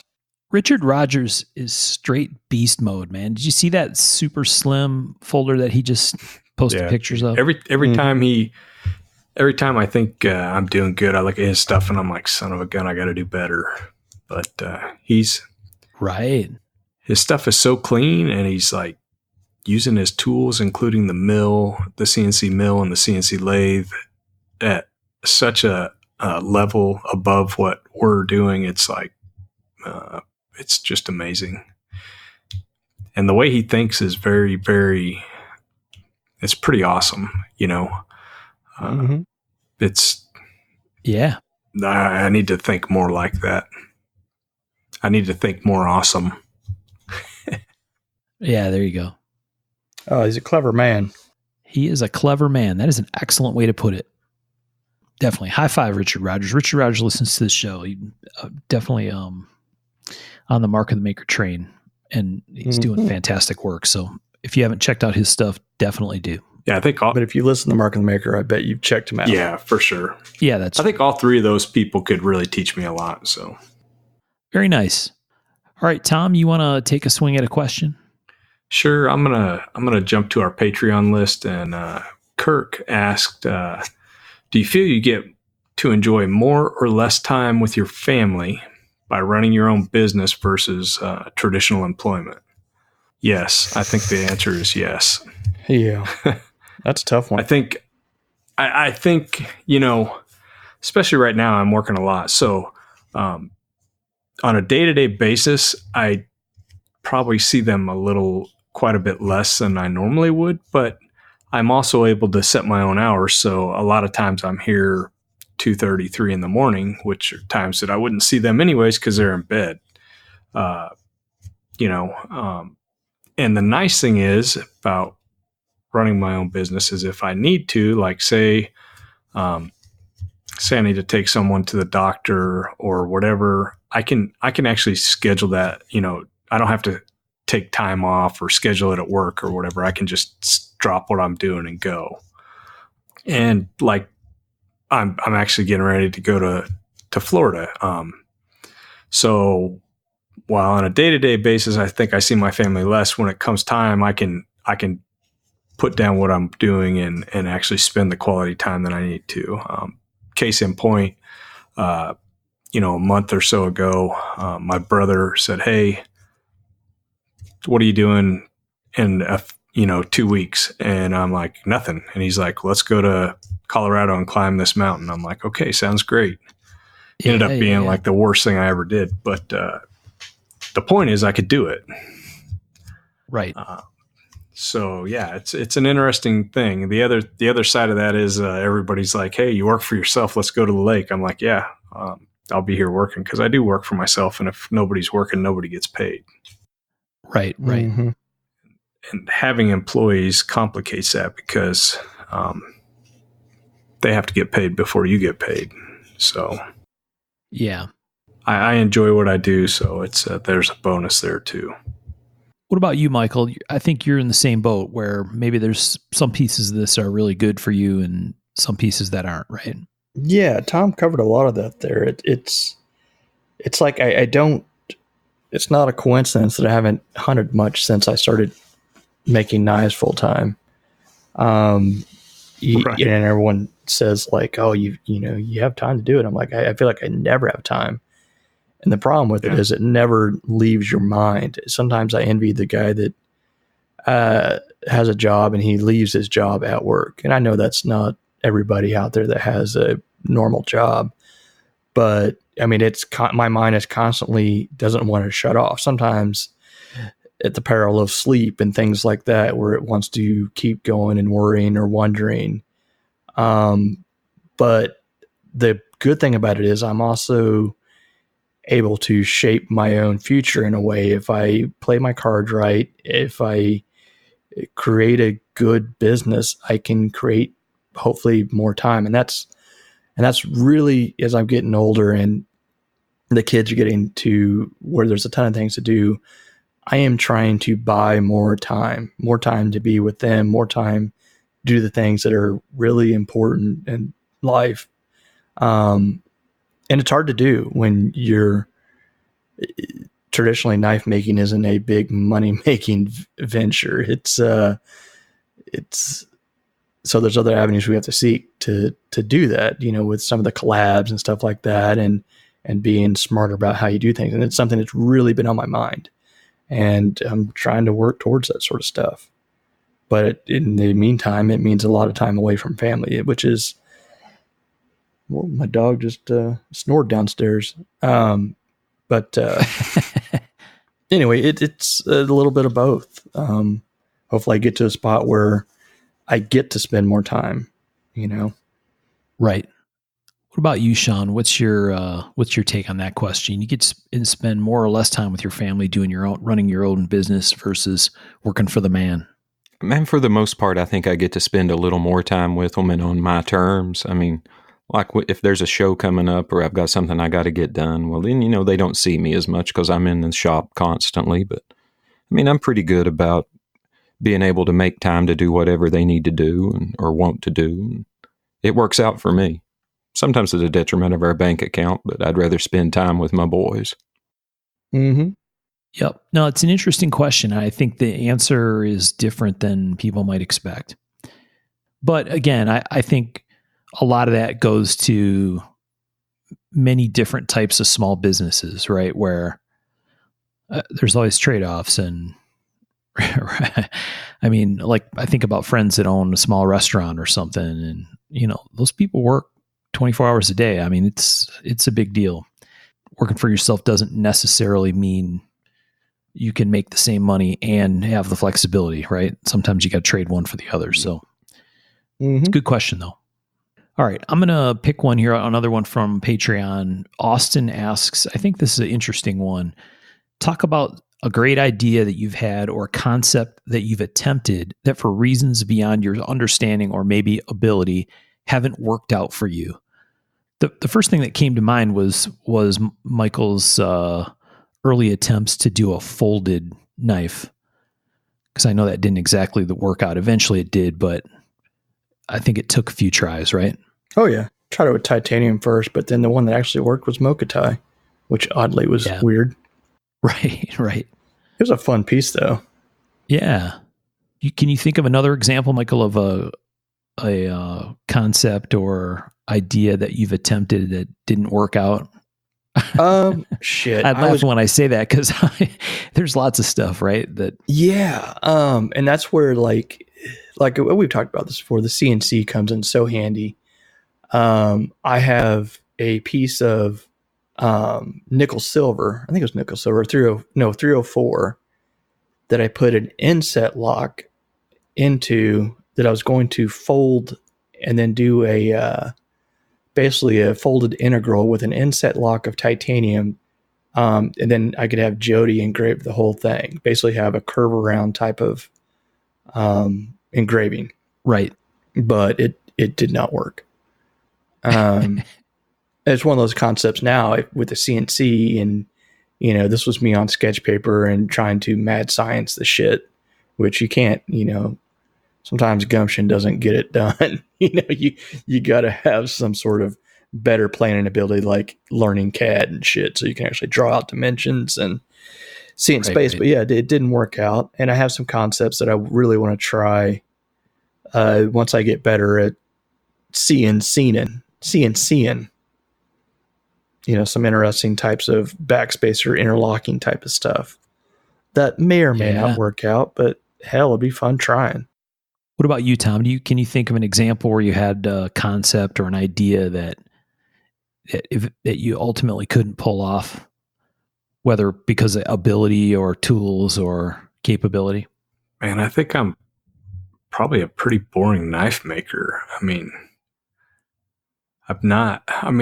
really the only concept I've had is really kind of making money at this thing, really. But sometimes one of the things that I tried that a lot of people were having success with was the mid-tech folder thing. And for whatever reason, that just didn't really work well for me. I don't know. I mean, we had some issues. I think that there was a little bit of a problem with the stop pin track on the blades, and it just caused me a lot of headache. And I've still got probably 80 of those that I never was able to really fit. And I've robbed all the parts off them, like the titanium parts, and I'm using them on other stuff. But for whatever reason, that didn't work. And I think I know why, but I finally just gave up and just wrote them off and moved on. Yeah. But I've not tried a lot of exciting things like fold over folders and stuff. But the good side of that is you're over there just making money, not chasing dipshit dreams. Yeah, I mean, I guess. I mean, yeah, I mean, I'm just making simple fixed blades, trying to make a few folders and get that figured out to a science instead of an art, which is really frustrating the hell out of me. But we'll figure that out too. But that's a great question. So it's also a hard one, even looking back, because I read that earlier in the day and was thinking about it, and it's sometimes that's hard to see as you look back because you've figured some of that out. I can remember, trying to figure out how to make a Kydex sheath because I work for Bob Dozier, but Bob never showed me how to make a Kydex sheath. In fact, I never saw the inside of his shop, Kydex shop. I haven't to this day. And so I had to figure out how it worked and why it worked. And, that was a lot of frustration for a long time. And I just kind of kept my head down and figured out how to design a knife and build a sheath that would work with the knife. So I don't know. Yeah. I didn't know he kept his Kydex stuff kind of secretive. Oh yeah, dude. That was, Bob shared so much with me. It's kind of crazy, but Bob was also he didn't share a lot with everyone. I worked for him and he treated me very well, but there was stuff that nobody saw. Like I said, I worked for him for 3.5 years and I never saw the inside of his Kydex shop. Like if he was out there and I needed to talk to him, I'd go knock on the door and I had to step back and he would poke his head out and that was it. You think he had a little, little TV back there and shit? And he was just like, yeah, it's my epoxy or my, my Kydex shop. You can't come in. No, I think so. Bob was one of the early guys with Kydex. So I think that played into it. And I think Bob also is super efficient as far as building fixtures and building equipment, fabricating stuff. And I've seen, he brought some stuff in and worked on it. I never saw it in the shop and I never saw it working, but I'm pretty sure he had pneumatic presses that he had 6 pneumatic presses out there. So, but yeah, as far as seeing it, I never saw it. That's just assumption. Wow. Interesting. I'm going with the theory that Sean shared with me that he has a tribe of Kydex gnomes out in the shop. that he keeps on lockdown, knocking that shit out. Yeah, like Monster Hunter. I like it. Sean, do you have any failed concepts that you can think of? Man, I got stuff that I'm still working on that's fault me. I'm like Tom. I play it pretty safe. I don't really try it unless I've got a good game plan and I figure I can do it. I guess one of the things I've wasted the most time in is trying to come up with a grinding jig or fixture that duplicates how I grind. Wasted a lot of time on that. I'm with you on that one. I've wasted time, and I'll buy something and be like, I'll give it a shot, suck at it, and go back to grinding normal. Right. You got 2 good grinding jigs on into each of your arms. Well, those things aren't going to last forever.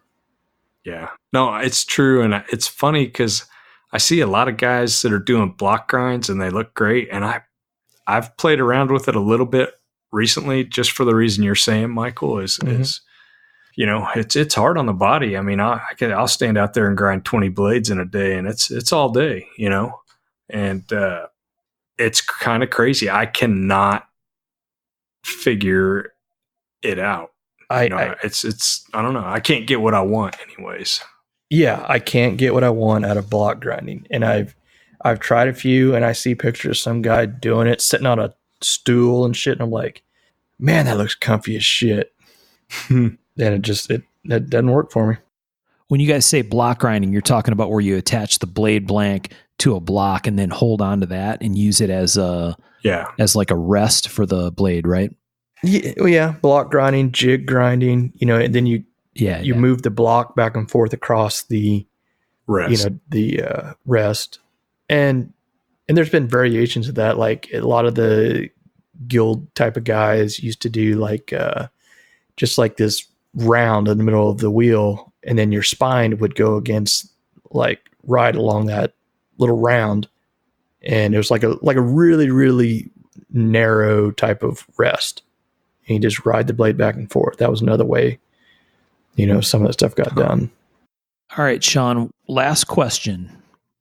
All right, let me find the specific, because it got asked kind of twice.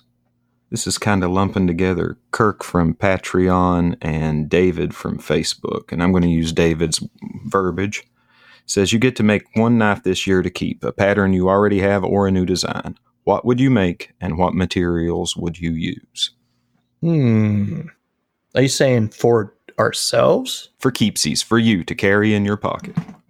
Ooh, that's a solid question. Yeah, you're making assumptions there, Sean. What assumption am I making? That it's going to go in my pocket. Oh. I was using a generic term. I know. Sorry. Oh, no, you're fine, bud. Okay, Tom. All right, Tom, you get to make one knife this year to keep in a cross-draw sheath. What would you make, and what materials would you use? Well, it ain't going to be a cross-draw sheath, but... what else would you keep a boarding cutlass in, sir? That's true. Very true. I'm playing with a new design right now that I'm really liking. It's kind of Persian-y, but I think I'd do one of those, and I think I would do maybe like a blue steel Sanmai blade, and maybe textured carbon fiber handles with speed holes. I'd be happy with that. Nice. Yeah, I like that. I wish I had the Family Feud incorrect answer sound I could play when Tom said something other than D2. Mm-hmm. Well, I have a lot of knives in D2, and no, I love, you know, there was a question, and I don't see it on the list here, Mark, and it was saying something about what's the best steel and why is it D2. But I did not see that on the list, even though I saw it on the one of the, as a legit question. But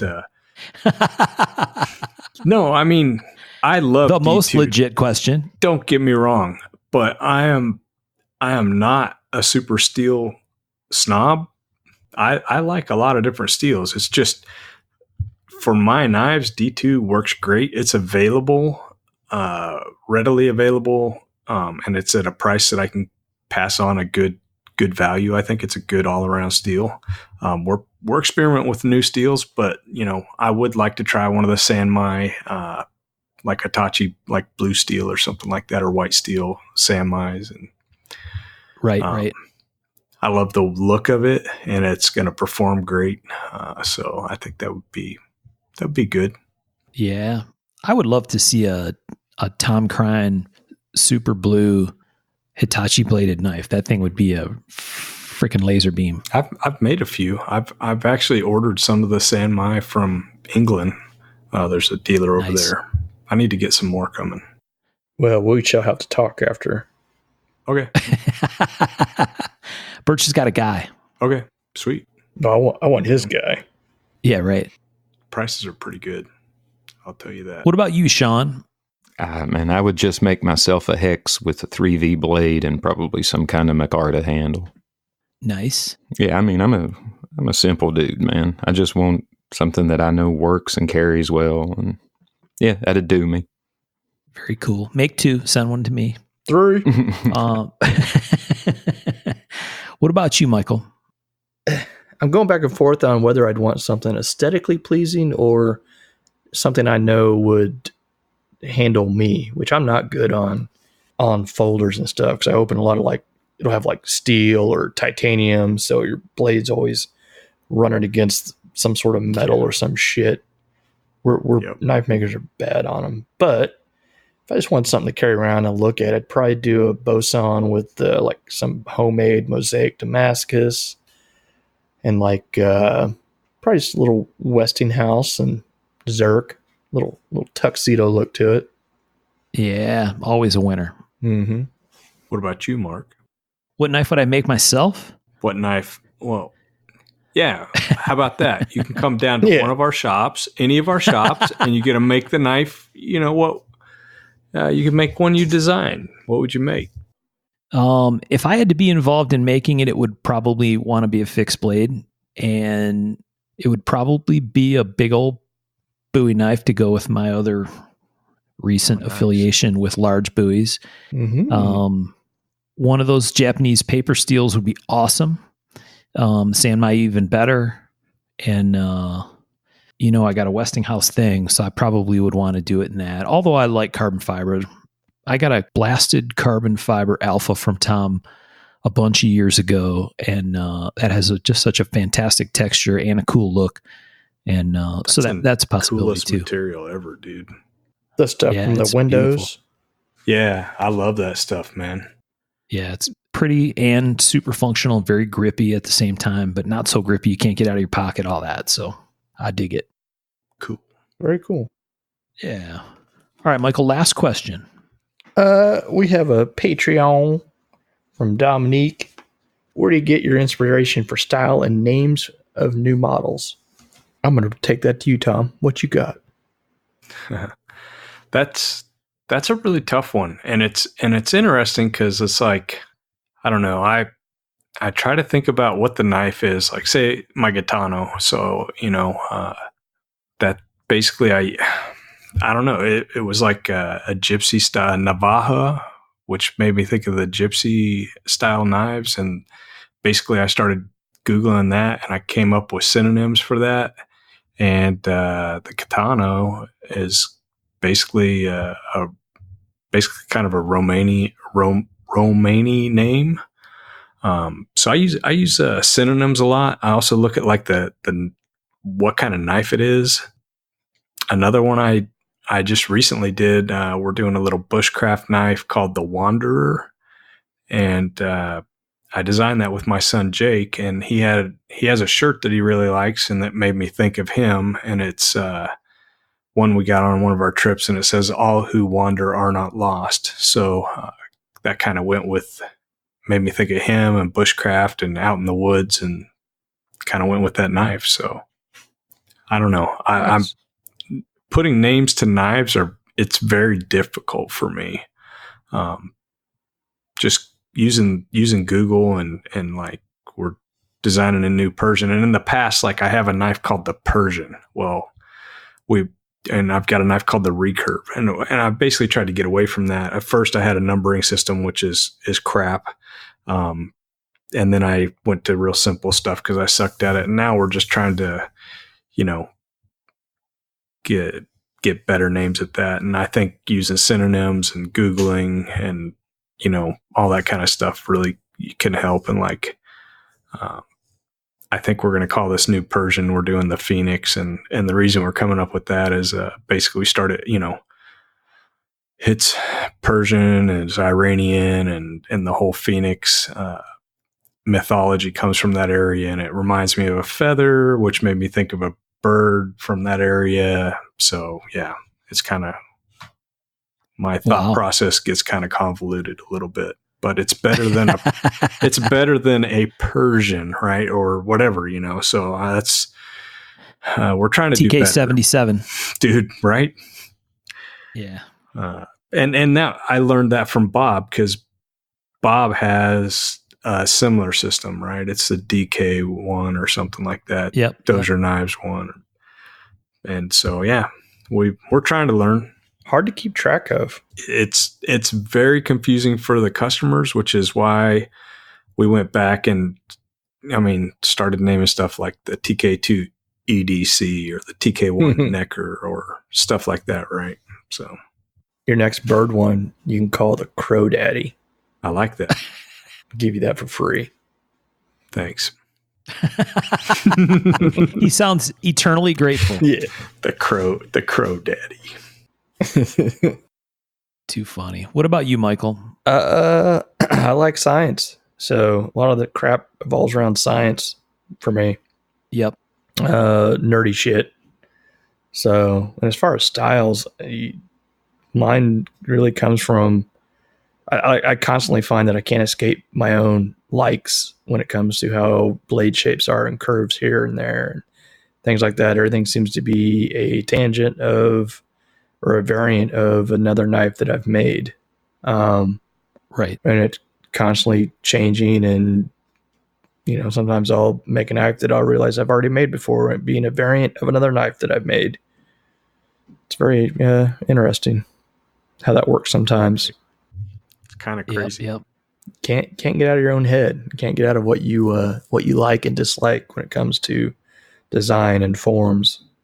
Right up to you made that Alaskan Skinner. But it's still very mean. still just a chunky version of something I've made before. Right up till you Trace Randall. Yeah, no, I get it completely. What about you, Sean? You talked before about taking knife names from music and stuff and lyrics. What that's still kind of your thing, right? Yeah, that's my easy go-to. So just listen to music and stuff sticks in there, and if it sticks in long enough, then I write it down. And it seems like your aesthetic is a little bit like Michael's, where you kind of have a style that's easily recognizable, I think.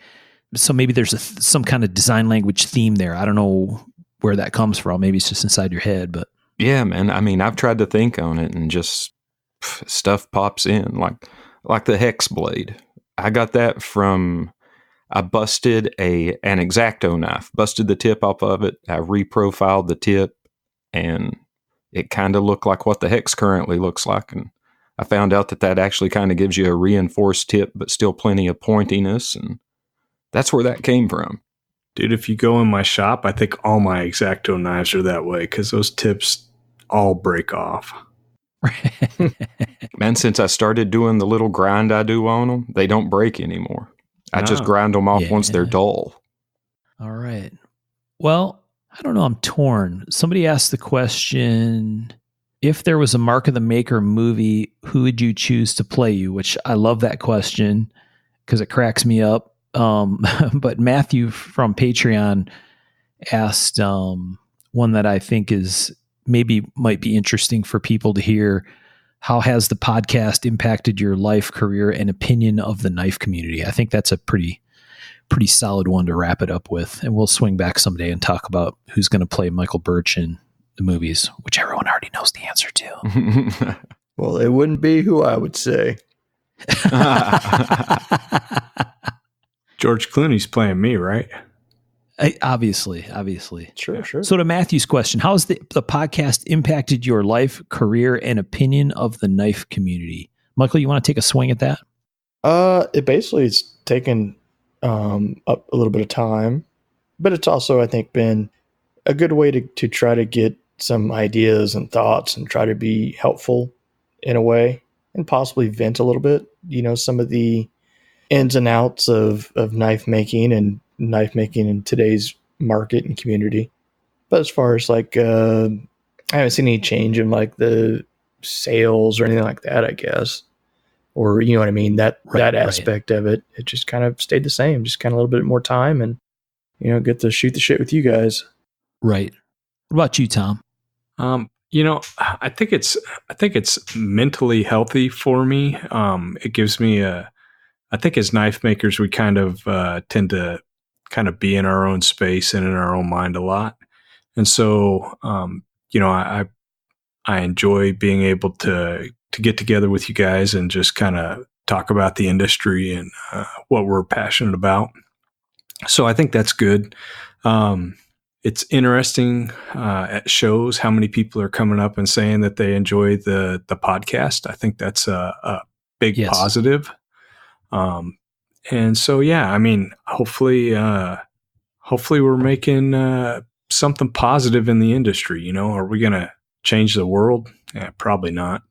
You know, can we be a positive influence in the community and entertain some people while they're driving or working in the shop? I hope so. Right. So it's, you know, it's good. I really enjoy it. Something we're passionate about. I think it's good to be able to bring back some of the history stuff. One of the question was, you know, when are we going to do Moran? That's actually next on our list. Those history ones take a lot of homework. And so I'm actually getting ready to go on a short weekend trip, and I'm hoping to have a little bit of time to put some thoughts and notes down. But I enjoy doing this. I consider the three of you really good friends, and you know, most of the people in the industry. So I think I'm happy with what I'm doing here. It's a good answer. What about you, Sean? Man, my answer is pretty similar to Tom's. It's been a very, very positive thing for me. I mean, I was feeling a little burnout. It's helped with that. It's helped him make me a little less cynical toward what the knife community is and what it's becoming. And it's just fun. I like talking to you cats. I like that people enjoy hearing us talk. Yeah, for sure. Yeah. And I like it when people say I got a radio voice. You know, it's fascinating. No one said that to me. People tell me I got a radio face. I don't know what that means. Right. You guys are right. There's been a lot of people that have come and said something, and I appreciate that. I really do. Yeah, for sure. It's a very interesting question, Matthew. Thank you for asking it. I think, like the other guys, I don't know that it's impacted my career. That piece is very separate from all the knife stuff that I'm involved with at all. But yeah, it's certainly a big time commitment to get the podcast done. Mm-hmm. We put a lot of time and effort into it collectively. I do feel like it's a positive force. At least we get that feedback from people, and I believe it. So maybe I'm drinking my own Kool-Aid, but I like to think that it's, I think we're trying to do what we talked about earlier in the episode, which is be a positive force in the scene. And I really enjoy that part of it. So, and I know, you know, we talked, I think in an early episode of Mark of the Maker, that one of the things that I think working on this podcast has done for all four of us is kind of rekindle your inner knife geek, right? Mm-hmm. Because we end up spending time looking outside what we normally would look at in many cases, whether it's for in prep for a guest episode or on a topic that we're thinking about or on a history episode. And for me, like Sean mentioned, from the collector perspective, I was starting to get a bit burned out on knives.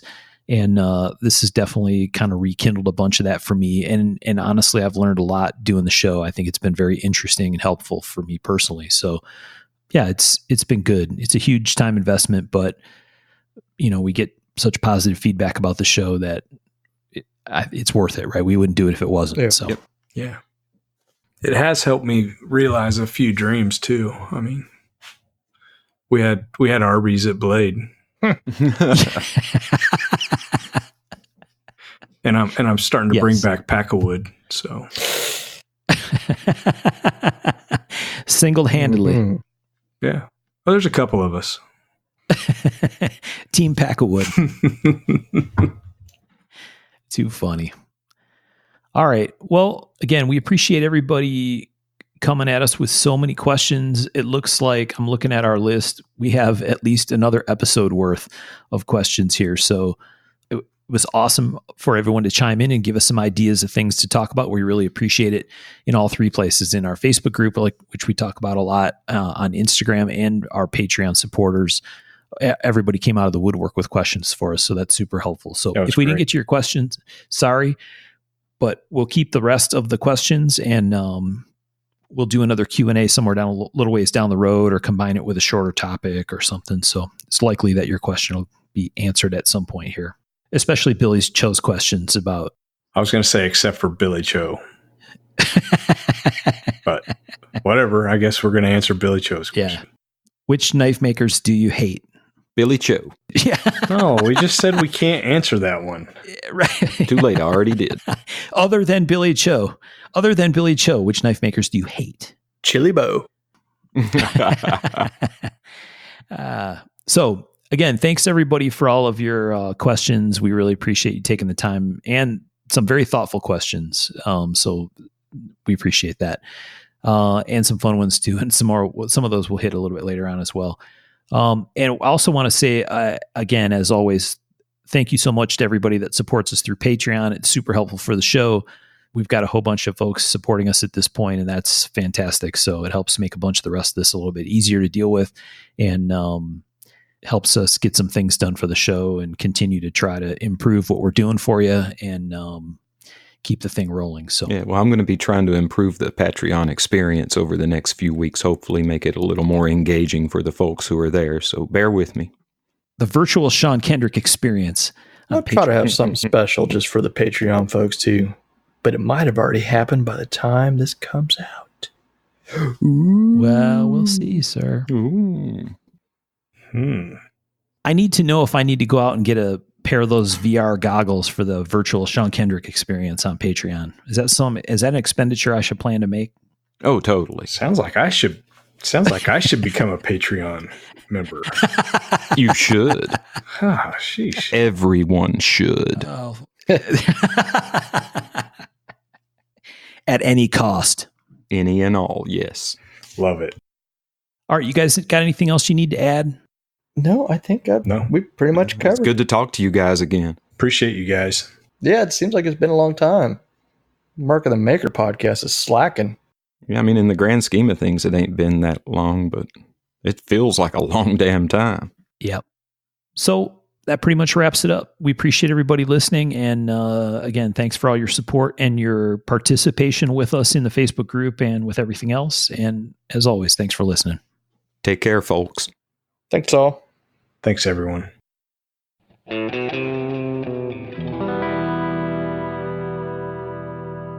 To learn more about our makers, you can find Tom Crine on the web at crineknives.net, in his Facebook group, Crine Knives, or in his Instagram account at Crine Knives. For Michael Birch, check birchtreeblades.com, Facebook group Birch Tree Blade Works, or Michael's Instagram at birchtreeblades. For myself and the Raygun Bead Project, we're on the web at raygundivision.com. We have a Facebook group called Raygun Division, or my personal Instagram at msteiner. For those interested in photos, references from the show, or some discussion about the show itself, you can find us on the web at markofthemaker.com, in a Facebook group called Mark of the Maker, or on our Instagram at Mark of the Maker. Last but not least, the ultra cool and haunting background music we use for the show is a piece called Noir Guitar by Stevie's Amp Shack, found at the Free Music Archive and licensed under Creative Commons CC BY 4.0. Thanks for listening.